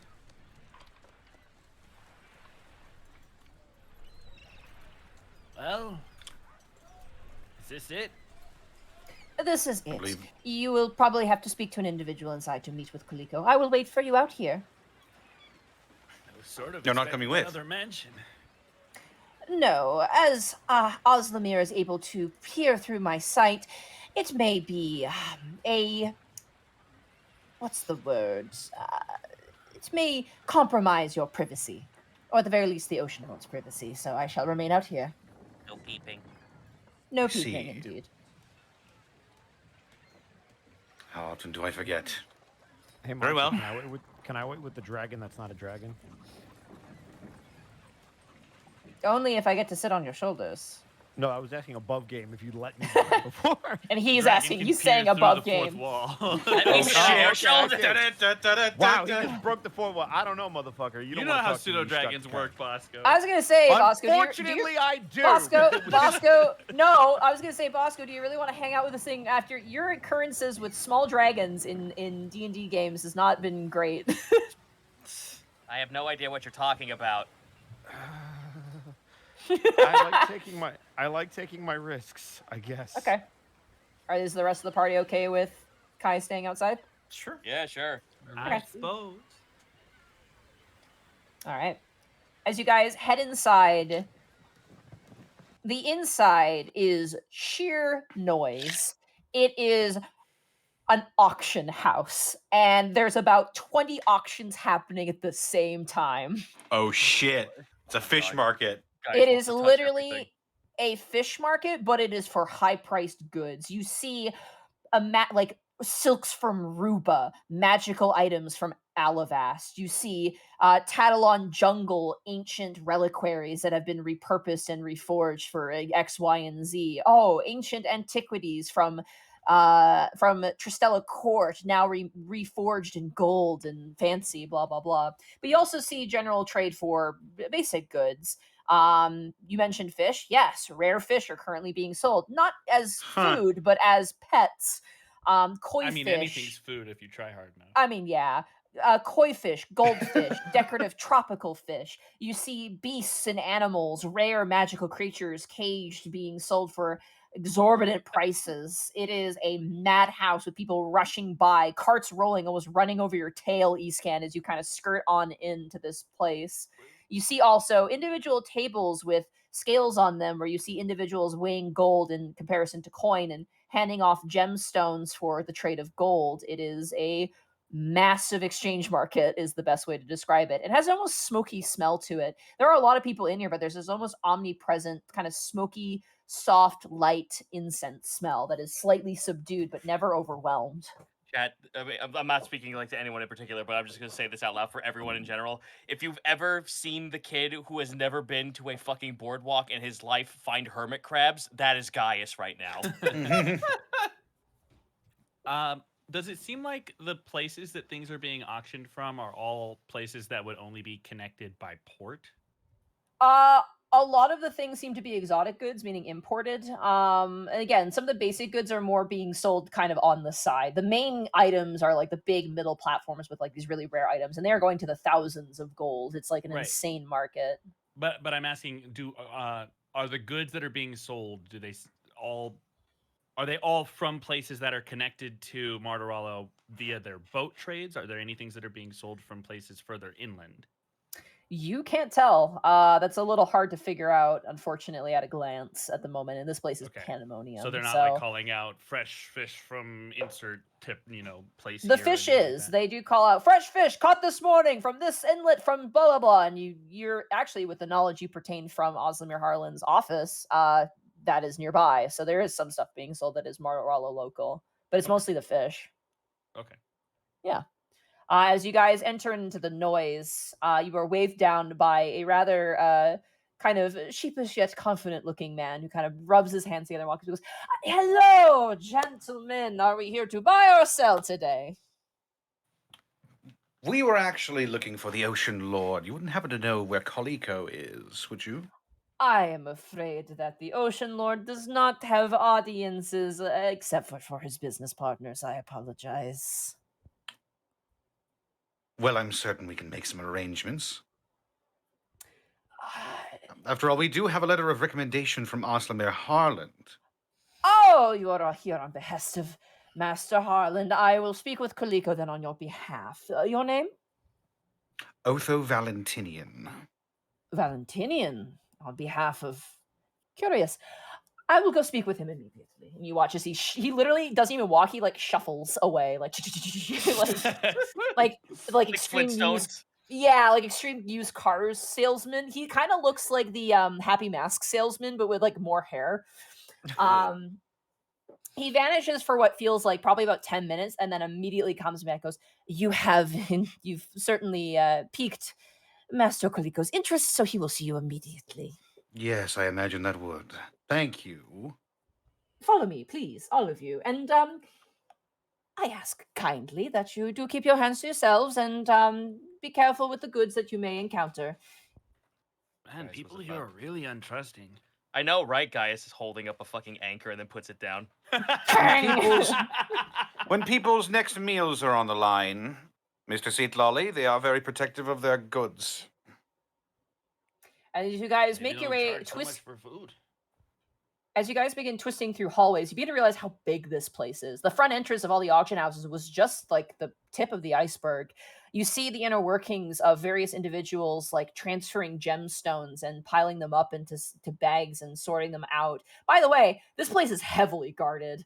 There are tons of well-armed guards, and they're not land guards. They are clearly private security. You see Goliaths just stacked in black forged armor with the most menacing looking weapons you've ever seen. Spiked flails, weapons for close combat, short dirks and whatnot.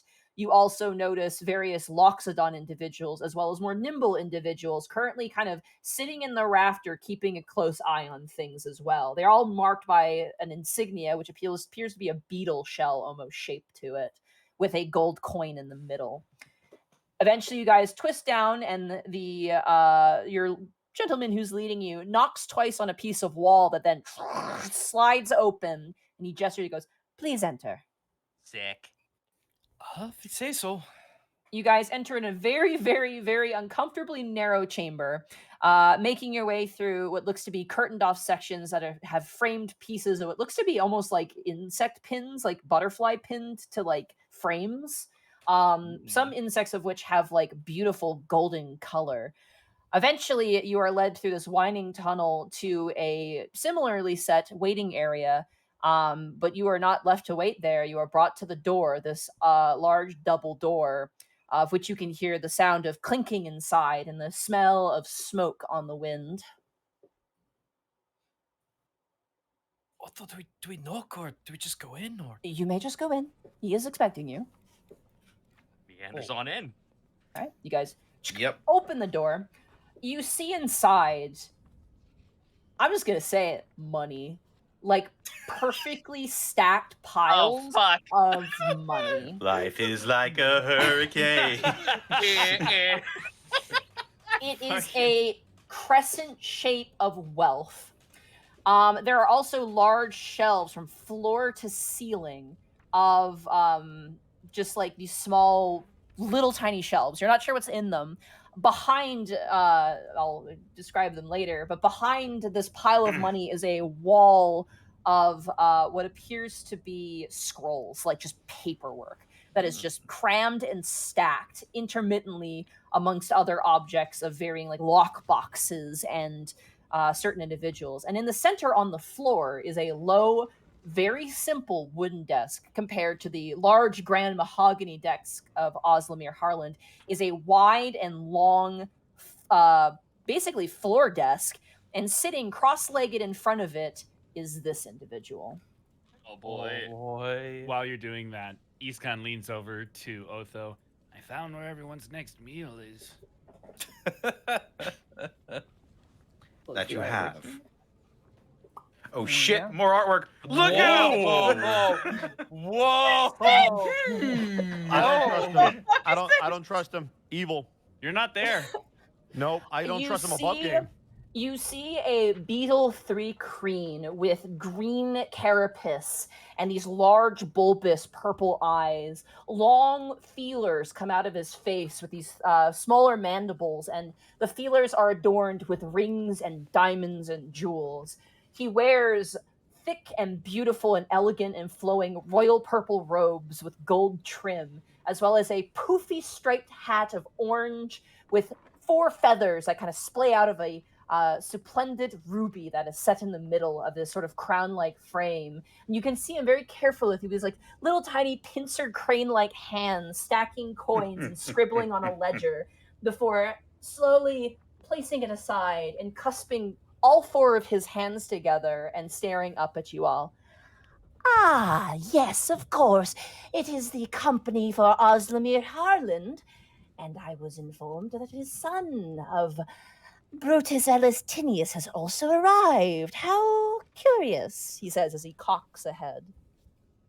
Indeed. I have been gone for quite some time, as I'm sure you are aware, Ocean Lord Coliko. But Pleasure is I am returned.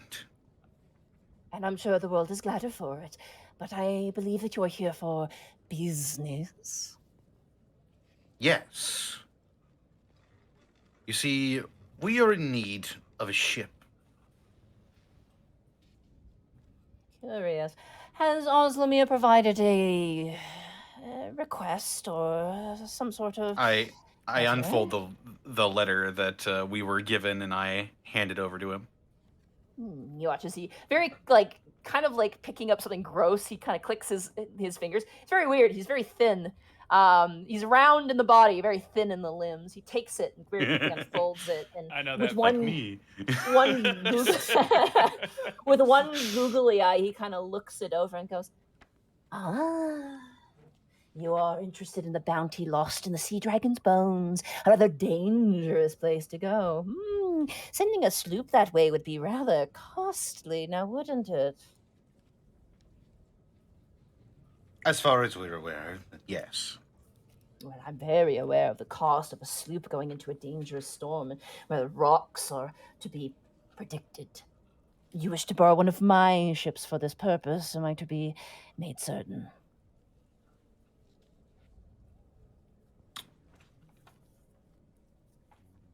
I'm just thinking about something here. Just to remind you, we do have the opportunity to visit multiple people. Speak so with the other ones, yeah. That is cool. correct, but I don't know if I want to tell him that. Yeah. Also, be careful. I'm pretty sure he's in league with Mother Miranda, and we're gonna have to kill him later. Oh, so just shit. be aware. Yeah. Mother it's Miranda, hello. Yeah, we're here to get Rose. Shut your fucking hole! It is me. Yeah, Heisenberg. So, like, from a merchant's perspective, having an understanding that there's other competition is sort of expected. So I don't think it would be bad to say we have other options. You know what I mean? We were given a few choices on this matter. Ah, so you have the ability to choose. If you're Yes, saying you this were- matter to persuade me in any sort of way, I am strictly business. I suppose then you're here to inquire of what my price would be for such a vessel and for such a destination of danger, hmm? We are. Let us see. And you watch as he pulls up an abacus and begins to kind of click it over very fast. Oh, shit, hi. Don't make the jump, What's up? Connor! God damn it! I knew it was coming!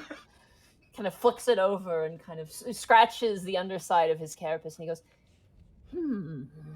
there is a rather curious task, and none among you appear to be human. Am I correct? Guys looks at himself. I don't think Oops, so. I done screwed up. Hmm. No, I don't think so. He's There waiting in the is- car. Does that count? I think in this have- crew, I'm as close as you'd get.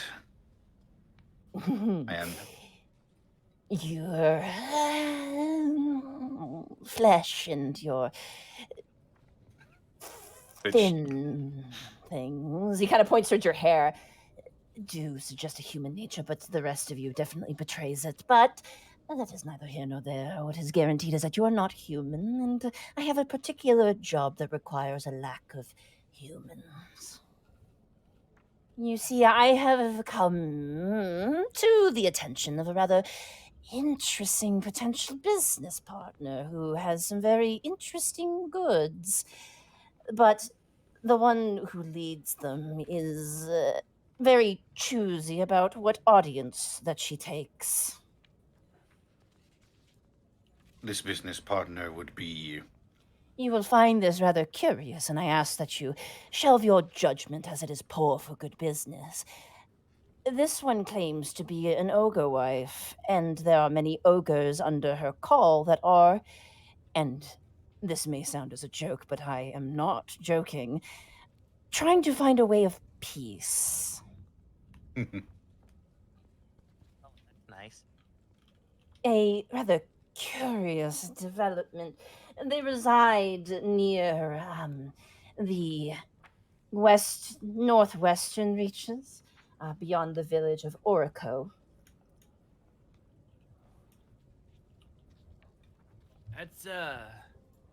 That's pretty far away. By ship, it would not take too long. Would we have some way of guaranteeing our safety in order to meet up with them? After all, this Yes. is still an ogre wife we are talking about. A peaceful one, though, and one that's willing to talk and has already begun the proper act of formal business inquiry. If it may not be too much to ask, why does this require a non-human thumb? That is of the request of this particular ogre wife. The reasons being I am not assurance of, but people are so picky and strange in their behavior. Indeed. Can I? Okay, I don't know if this is gonna work at all, especially with Gaius. Can I insight if this is a Thank you, slave Christ! trade? I'm dying over here. Can I insight if this is a slave Sure. trade? I mean, that won't give you exactly what you're looking for, but you can But incite thank him to you, get his general Zito, demeanor. Oh, bless you. That will not give you a clear answer. You can just kind of get a glimpse of what. his Okay, but demeanor that in the is. back of my head, I'm just like, this feels like one. Insight 14. 14, not bad. Oh fuck, you're fucked. You can't read this guy. He's I'm stacking Gaius coins. Agni. What the fuck do you mean? Of course Yes. I am. He is unknowable. Look at You those don't, eyes. you don't even want to know what the total is. It was high. You may ask questions. I wish to be as transparent as possible, but I cannot guarantee your safety. Given that I am sending my ship to a dangerous location, I believe it only fair that I potentially send you to a dangerous one. You seem capable enough. So I wait, see. you say that it's dangerous, then if it's dangerous, then how do we know that this ogre wife is peaceful? Because they have not been dangerous yet. There's always the potential for danger, but so far in my experience, there has not been. But if you are concerned about me sending you to a dangerous place, I must inform you that it seems only fair, and he taps the abacus, that you request a dangerous location. In exchange, I give you a dangerous location. It is only business, I guarantee you. Well, I mean, It is a game of keeping the ogre wives happy, I assure you. I care not for the whims of the ogre wives, but this one I'm rather interested in. They've brought forth a rather interesting item. That being? Sailcloth of the best quality, ogre made, durable and thick, to match their lifestyle, I'm assured, but for this particular use, it would make the finest sails seen in Monterallo. Such a value would be very important to have the monopoly on. You understand, of course, yes? Ogre-made sailcloth. Indeed. Your man Kyle Tenno wouldn't happen to have delivered that to you, would he? He was, indeed. He brought it here right away, as per my request. Under our protection, as well. Ah, what small were- and interesting worlds we live in. Indeed interesting. Otho, can I talk to you for just a moment? Yes, of course. One moment, Calico. Please, by all means, whisper amongst the gold in that corner if it suits you. Whisper right into this microphone. I can hear it. That's where I Don't put worry, the boom my mic. money doesn't have ears. His fucking, like, his head just pops out of the gold while we were talking. My money doesn't have ears. My Gross. extra set of ears Like have a smaller ears. Muppet version of himself just grows out of the I was gold. supposed to say just grows a human ear. Although, I hate to bring it up, but there was a lot of talk about if we could Eastern Vale away from the Ashen Plague, that commerce would really start booming down here. Do you think we could use that to our advantage, or is that too risky? Are we all in this huddle, or did you just grab it? I wouldn't know. I'm assuming we have everyone in the huddle over in the, Yeah. the northeast gold corner. Are you guys Group all in the huddle. corner in the gold Yeah. pile? All right. Well, I would just I like to say that imagine. I like to imagine Milo's part of the huddle, but he's standing like on a stack of gold bars. Yeah. I just want to say, so my personal opinion, I think You're not there. that Yeah. you guys So, are doing a great We job. don't care. Yeah. Oh, okay. Wow. Jesus Christ. Wow. Okay. I mean, I'll hey, go- you choose not to be part of the role play, man. I'll goodbye. No, Please- but please in continue. response to your question, from my perspective, I don't know if that's gonna necessarily work. I mean, some people in the trade do look upon perspective offers pretty favorably, but I mean, look around you. This guy, I think he's pretty set. If Also, there's- mate. Go ahead. Oh no, you got it, bud. Also, I have to bring this up once more, and it's not a gloat. I've killed ogres. And You've never if- killed an ogre wife, Mr. Agni. Oh no, I'm not debating that, sir. What I'm debating is the fact that if a goblin may have seen that and went off and tattled, we may be walking into a dangerous scenario. Well, anyway, it's come to my attention that sometimes people that have a lot of money think that they need more and more and more, and well, if we're going to use anything to our advantage, I just thought it might be a good thing to bring up. But I leave that with you, Otho. I think he's sort of already given us his terms. If we want his ship, we have to use it to do his favor. Yes, we must deal with this ogre wife. They Well- specifically requested no humans, and, well, I'd have to assume we're bringing my brother along, and that's Looks- going to pose a problem. Looks to the dotted outline of where Kai would be. Wait, actually, while we're on that subject, how is he human if you're not?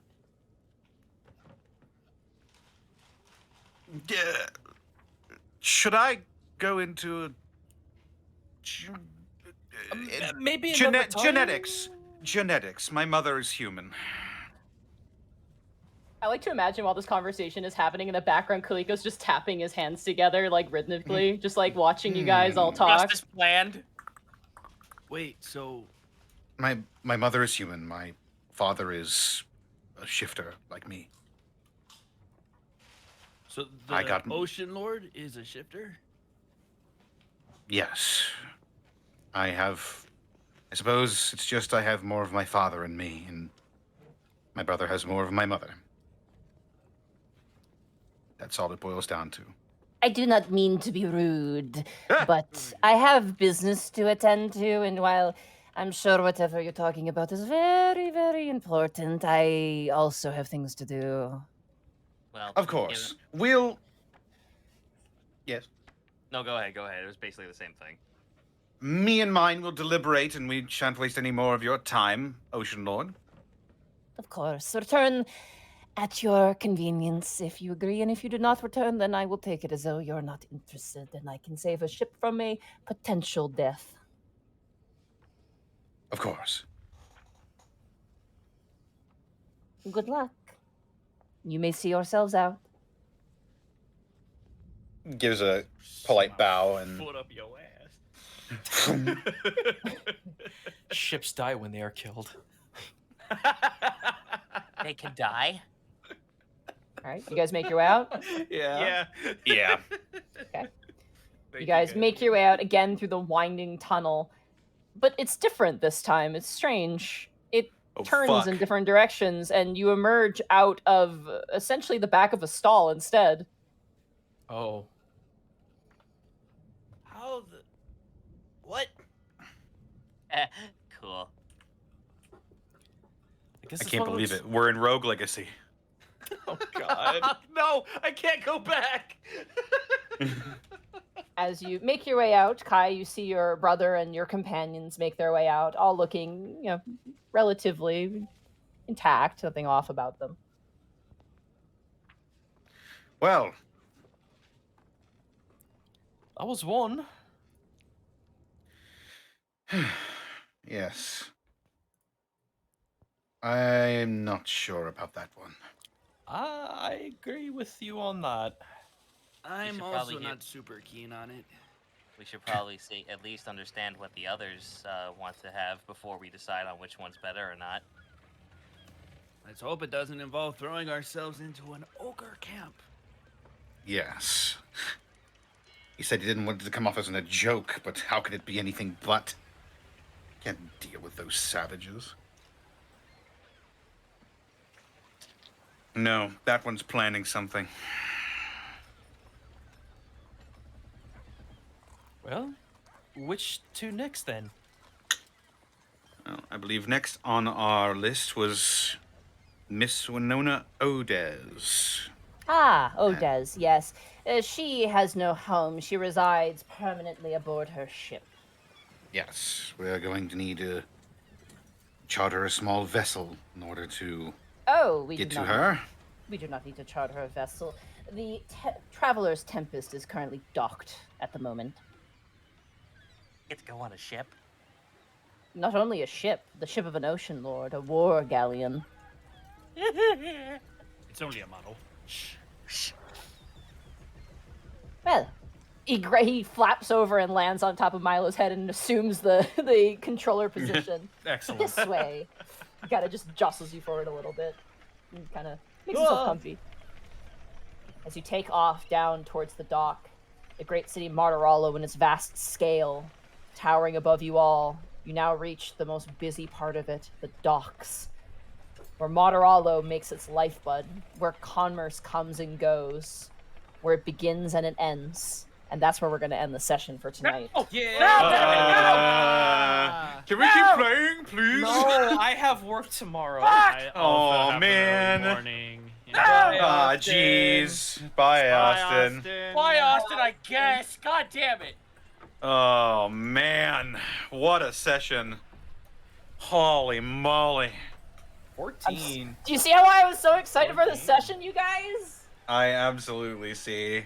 I mean, That's a it lot of doesn't, art. Oh my- it doesn't fucking play to my bias or anything. I hope Ermagerd. everyone playing the home game kept track of all their points today. Oh, yeah. The motherfucking, Once again, Mo- shout out to Zeus Straws who did the fantastic artwork of Kaliko. Also, big shout out because apparently they're afraid of bugs, but they did Oh it anyway. gosh. Oh, Yeah. wow. Wow. Well, thank you. Big props to extra. Zeus. Yeah, they said they were gonna be fine, and I was like, okay, but I know that they don't like bugs a whole lot, and I had to send bug references, so Did They they do did a great- Ozmir as well? they did Ozmir as well. Yep, I'm gonna spoil you right now. They did all the Ocean Lords. Awesome. So Cool. Yeah, I saw that pseudo dragon and immediately was like, very What? cool. I love pseudo dragon. oh, Pseudo Dragon, yeah. Yeah. Great. I've man. also had a pseudo dragon familiar before, twice actually. Yeah, you in the So- level 21 shot. Yeah. And Yeah. also my long-running campaign with Bosco, my character's familiar was a pseudo dragon for all 6 years above game time. Neat. Yeah, you know, All right. you figured out who was spying on you too. You could have noticed him as well, but he rolled really well. Yeah, and they were I'm like, glad it shit. was him and not like fucking assassins.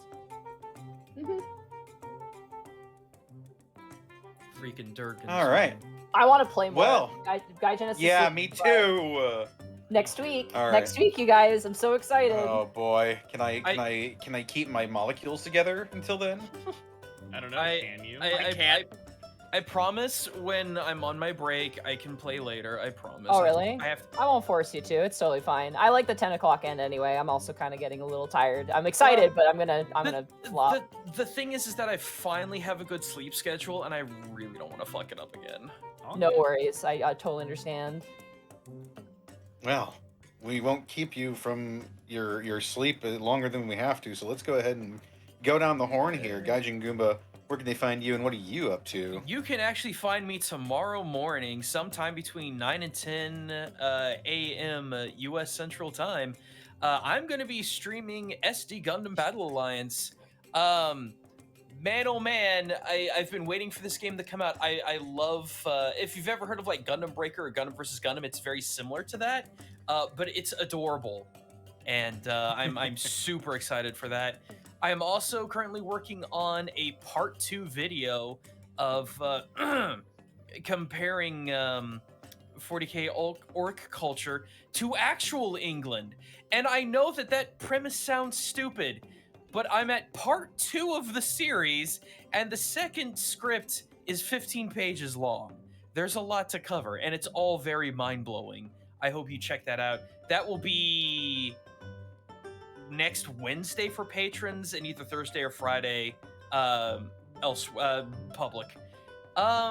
Aside from that, I'm just still on my weeb crap. I am still doing build streams. Those are a heck of a lot of fun. Thank you for supporting those. And yeah, starting in September, I am going to be taking a bit of a break from video content creation specifically. I will still stream. I will still be here. Yeah, it's just going to be that. There's going to be one video in September, and then that's it, because it's my birthday month. So, yeah. That's me. All right, Mark Allen Jr., where can they find you and what are you up to? You can find me here on Twitch at Aeon Protect Gaming, on Twitter at Mark Allen Jr., and you can follow the adventures of my fat sleepy cat bunny on Instagram at Chonk for Life. I have a long day of voiceover stuff tomorrow, so no stream tomorrow, but we will be streaming on Saturday. We'll be doing some more Digimon Survive, and hopefully on Sunday, I will be doing a makeup stream of Sonic 06. We are almost done with Sonic's storyline, and then we get to move to Shadows. It'll be great. We're saving silver for last because you always put the best at the end, so you can end on. Other than that, if you like anime and you watch dubs, check out Shoot Go to the Future. Check out Remake Our Life. And yeah, that's all I got going on right now. All right. I am flatlining. Guys. Zito, where can they find you and what are you up to? Twitch.tv/Zito. CZ Backlash on Twitter. I am playing a shit ton of indie games because a lot of my other stuff is on the back burner due to the fact that the devs fucked over the game, which is carts. But please do me a solid, read Bout, or if you at least have never seen it, I'm making a comic for something that has kind of like culminated after 2 years of me being isolated in during COVID and making basically a series pitch and turning it into something. Apparently, if I get 100 subs, I can start making like money off it for the website, which will then consider me for being like, oh, maybe I should make a Patreon for this way sooner. But that's only if you feel like it's worth the time of, if it's worth the time of investment. There are more pages on the way. I have basically written out the entire first issue. Please check it out if you could. All right. Bosco, where can they find you and what are you up to? Here. I'm. All right. Yeah. Monty, where can they find you and what are you up to? You can find me at MontyGlue on Twitter. You can find me at twitch.tv/MontyGlue. Tomorrow will probably either be Cult of the Lamb or will be Mario Kart, one of the two. So, Gary for that. Also, random fishing streams in 14. Keep an eye out for that. And on Sunday, hopefully more Majora's Mask. I got through Snow Peak Temple. I made it. I did it. It's the worst it's gonna get, I've been told. So that's good. Oh no. Yeah. Oh no. No. Yeah. Zito, no. Yeah. Zito, No, it's the true conversationalist. Yeah. Yeah. And they can find me on Twitter, Twitch, and youtube.com/distortiondevil. I stream Tuesdays, Fridays, Saturdays, and Sundays. Check out my DM's Guild where I release 5th edition subclasses. Yeah. Also, the reason, if anybody's wondering, I haven't talked about Dead House Sonata in a while is because I need a new code. And I am trying to get that. Yeah, the Exola link is not working anymore. It's been defunct for a while, apparently, and I didn't know. So, yes, while I'm working on getting that taken care of, you'd better believe that the code, any codes, my codes that you see right now are not working. So yeah, I'll get a new one soon. But you should still check out the action RPG replays that Defy the Living. It's really cool. Yeah, also like to thank our sponsor for this evening's escapades, Die Hard Dice. Die Hard Dice! Die Hard Dice! For context, Zito, Kaliko rolled a natural 20. It's okay. So you couldn't read them. It's okay. Sorry. It's okay, I get. It's fine. If you wanna roll a natural 20 on your Ocean Lord in your game, against your player's behest. Indeed. Then head on over to dieharddice.com. Use the code Unexpectables ! To save 10% on your order when you shop at Die Hard Dice. And with that, we got some off. We've got. Let's see. Where did we leave off here? We've got Free Shavakadu, thank you for the 25 months. Entity Walker, thank you for the 21 months. Bag of Holding, thank you for the 29 months. It is Wednesday once more. Benny Boy 96, thank you for the 18 months. Beware the man recognized easily. Tagarung, thank you for the 5 months. Love you folks. Can't wait to catch up at work tomorrow. Rock on. A-Rod7272, thank you for the sub with Twitch Prime. King Kiwi, thank you for the 17 months. My last Alton Frontiers episode before college semester starts up in a few days. Might still catch live, but we'll probably duck out early. Loving things so far. Well, congratulations and good luck. DDR Russian, thank you for the 25 months. Some really cool plot development and an upcoming nautical adventure. This is awesome. Good luck, everyone. Widowmaker Widowmaker Defenestrator, thank you for the 25 months. What? You want to say that one again? Excuse me? Widowmaker Defenestrator. How dare. Widowmaker here. Brawl Kaiser, thank you for the raid. Unstable Beast, thank you for the 5 months. Have you seen the trailer for Moonbreaker or the Killer Clowns from Outer Space? I'm weirdly excited for both of them. Yeah, I saw me of all people. No, I haven't seen the Killer Clowns from Outer Space game. Honk. Honk. In space. If you honk, Unstable you Beast. explode. In space, no one can hear you honk. Unstable Beast, thank you for the 5 months. Have any of you... Wait, no, I just read that one. No, I haven't. Midnight Road Wide, thank you for the 29 months of Prime. Gin no Kaze, thank you for the 29 months. Rudin the Gamer, thank you for the 100 bits. Kane Time, thank you for giving 5 Tier 1 subs to the community. Warfay, thank you for the 29 months. Cliffhanger. Killer Chansey, thank you for the 10 bits. Episode title, Loose Lips Sink Ships. Ooh. That's Ooh, good. That's a yeah. really good Title. one. That's Holy shit. fantastic. Loose lips sink ships. I'll write that down. That's really good. It is. Good one, Killer Chansey. Dice Ruler, thank you for the 200 bits. I can't wait to see Otho and Kai's mother. Like Tabuya 123, thank you for the 100 bits. I forgot who, but someone suggested "Who's Your Daddy" as an episode title. Oh, fuck, that's good too! I think Yeah, that's I a like- little more spoilery, though. I like the fake Oh. out though, because It is good. Osamir Harlan looks a lot like Otho. Yeah. What do you You know, the same- mean? He's got the same colored eyes, Look at and he's got them. the You pointy know, he ears. really looks Beard like Gaius. style. Come on. They've got the same beard style. The hair is pretty They've got this- similar. They've got the same color eyes. They both have little creatures that sit on their shoulders. Also, it's worth noting. I don't know if you mentioned it, but Osamir Harlan is a half elf, correct? He is. Yes, he's a half elf. Yeah. And They he's both old. have pointy ears. Yes. See a dagger ear, nice. You can't use slurs on Twitch.com. I sure can. You're right. I'm sorry. Knife ears. You got to say. Knife ears. There you go. Sent it like 3 hours late. Continue, Connor.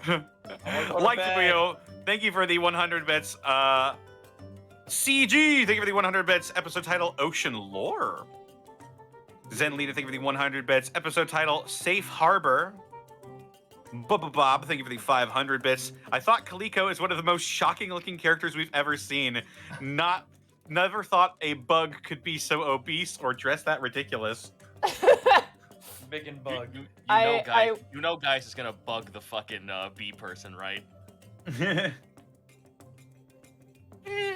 I want to challenge you in honorable combat. I watch your Ellie throne. Ellie Kit, thank you for the 100 bits. I never realized being a shifter was a co-dominant genetic trait. The geneticist in me is intrigued. Well, it's a curse, so. A genetic Yeah, Callum Matt, draws. the geneticist in you should say it's impossible to transform into anything because mass cannot be made out of thin air. You're a terrible scientist. It's not making Who mass. even are you? It's not making mass, but we don't have the time for that science. You cannot stop the awoo. Terrible scientist. Who is Take it that? from, What was their take name? it from the guy who's half goat. That's silly. God. Moving better on. Callum Draws, thank you for the 50 bits. I can't believe Gaius got a sending stone, or as I like to call it, a Rocky Talkie. Yeah, God. that is the best name for that. That's ever. what he's calling it awesome. from now on. Yeah. Man, That's like the that's like Kitty Whippin's level of good. Hold on, The- I'm changing that in D&D Beyond right this moment. The Rocky chat's on Rocky. fire tonight. I was playing a game once where we called it Scripe, like scribe, but I love Rocky Talkie better. That's so Rocky good. Talkie, oh my god. Callum Drosling for the additional 50 bits. Episode title, Family Tides. And finally, Goss21, thank you for the 100 bits. I want a D&D party consisting of everyone's cats, and the final boss is a dog. Oh my That's god. Pugmire. You've watched Cat vs. Dogs too much and enjoyed it way too much. Stop. Get Bro, off that- it. Bunny would be the most useless person in the party. She would just sleep If the the entire goal was food, Hob would be a powerhouse because that cat Oh my has God. done, like, he That would be has awful. literally That'd done be awful. inhuman feats just to get a single crumb of kibble. Also, Zen, I don't have a dog. God. Alrighty. Is that end the bits and subs? Yes, it Thank you sure guys does. so much for coming to this really fantastic session. Oh yeah. I'm so happy you guys are finally fucking here. It's so good. Yeah. Who do we want to raid? I have a personal friend. Jackdo is up. Therapod is up. anyone Moonstone. but Your Thero. Moonstone is also up too. We only have Yeah, 5 They viewers. are, yeah. Kieran. And they're not Thero. That's the best thing. Here's I just worry that there might be like a follower like only scenario Ah. like that Okay.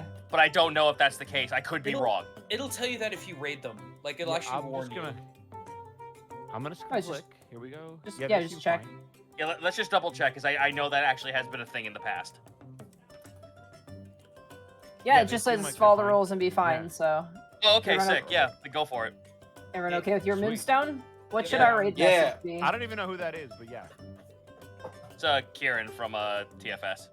Raid message should be. Should we just give it to Rocky Talkie? Yeah, Rocky Yeah, Talkie. walkie talkie. There you go. I don't. God. You'll have to explain everything to me.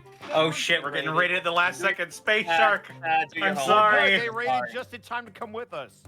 Congratulations, you're part of the crew. Get ready for war. Board the ship. All right. Take care, everybody.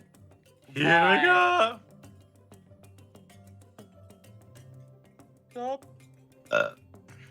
Connor,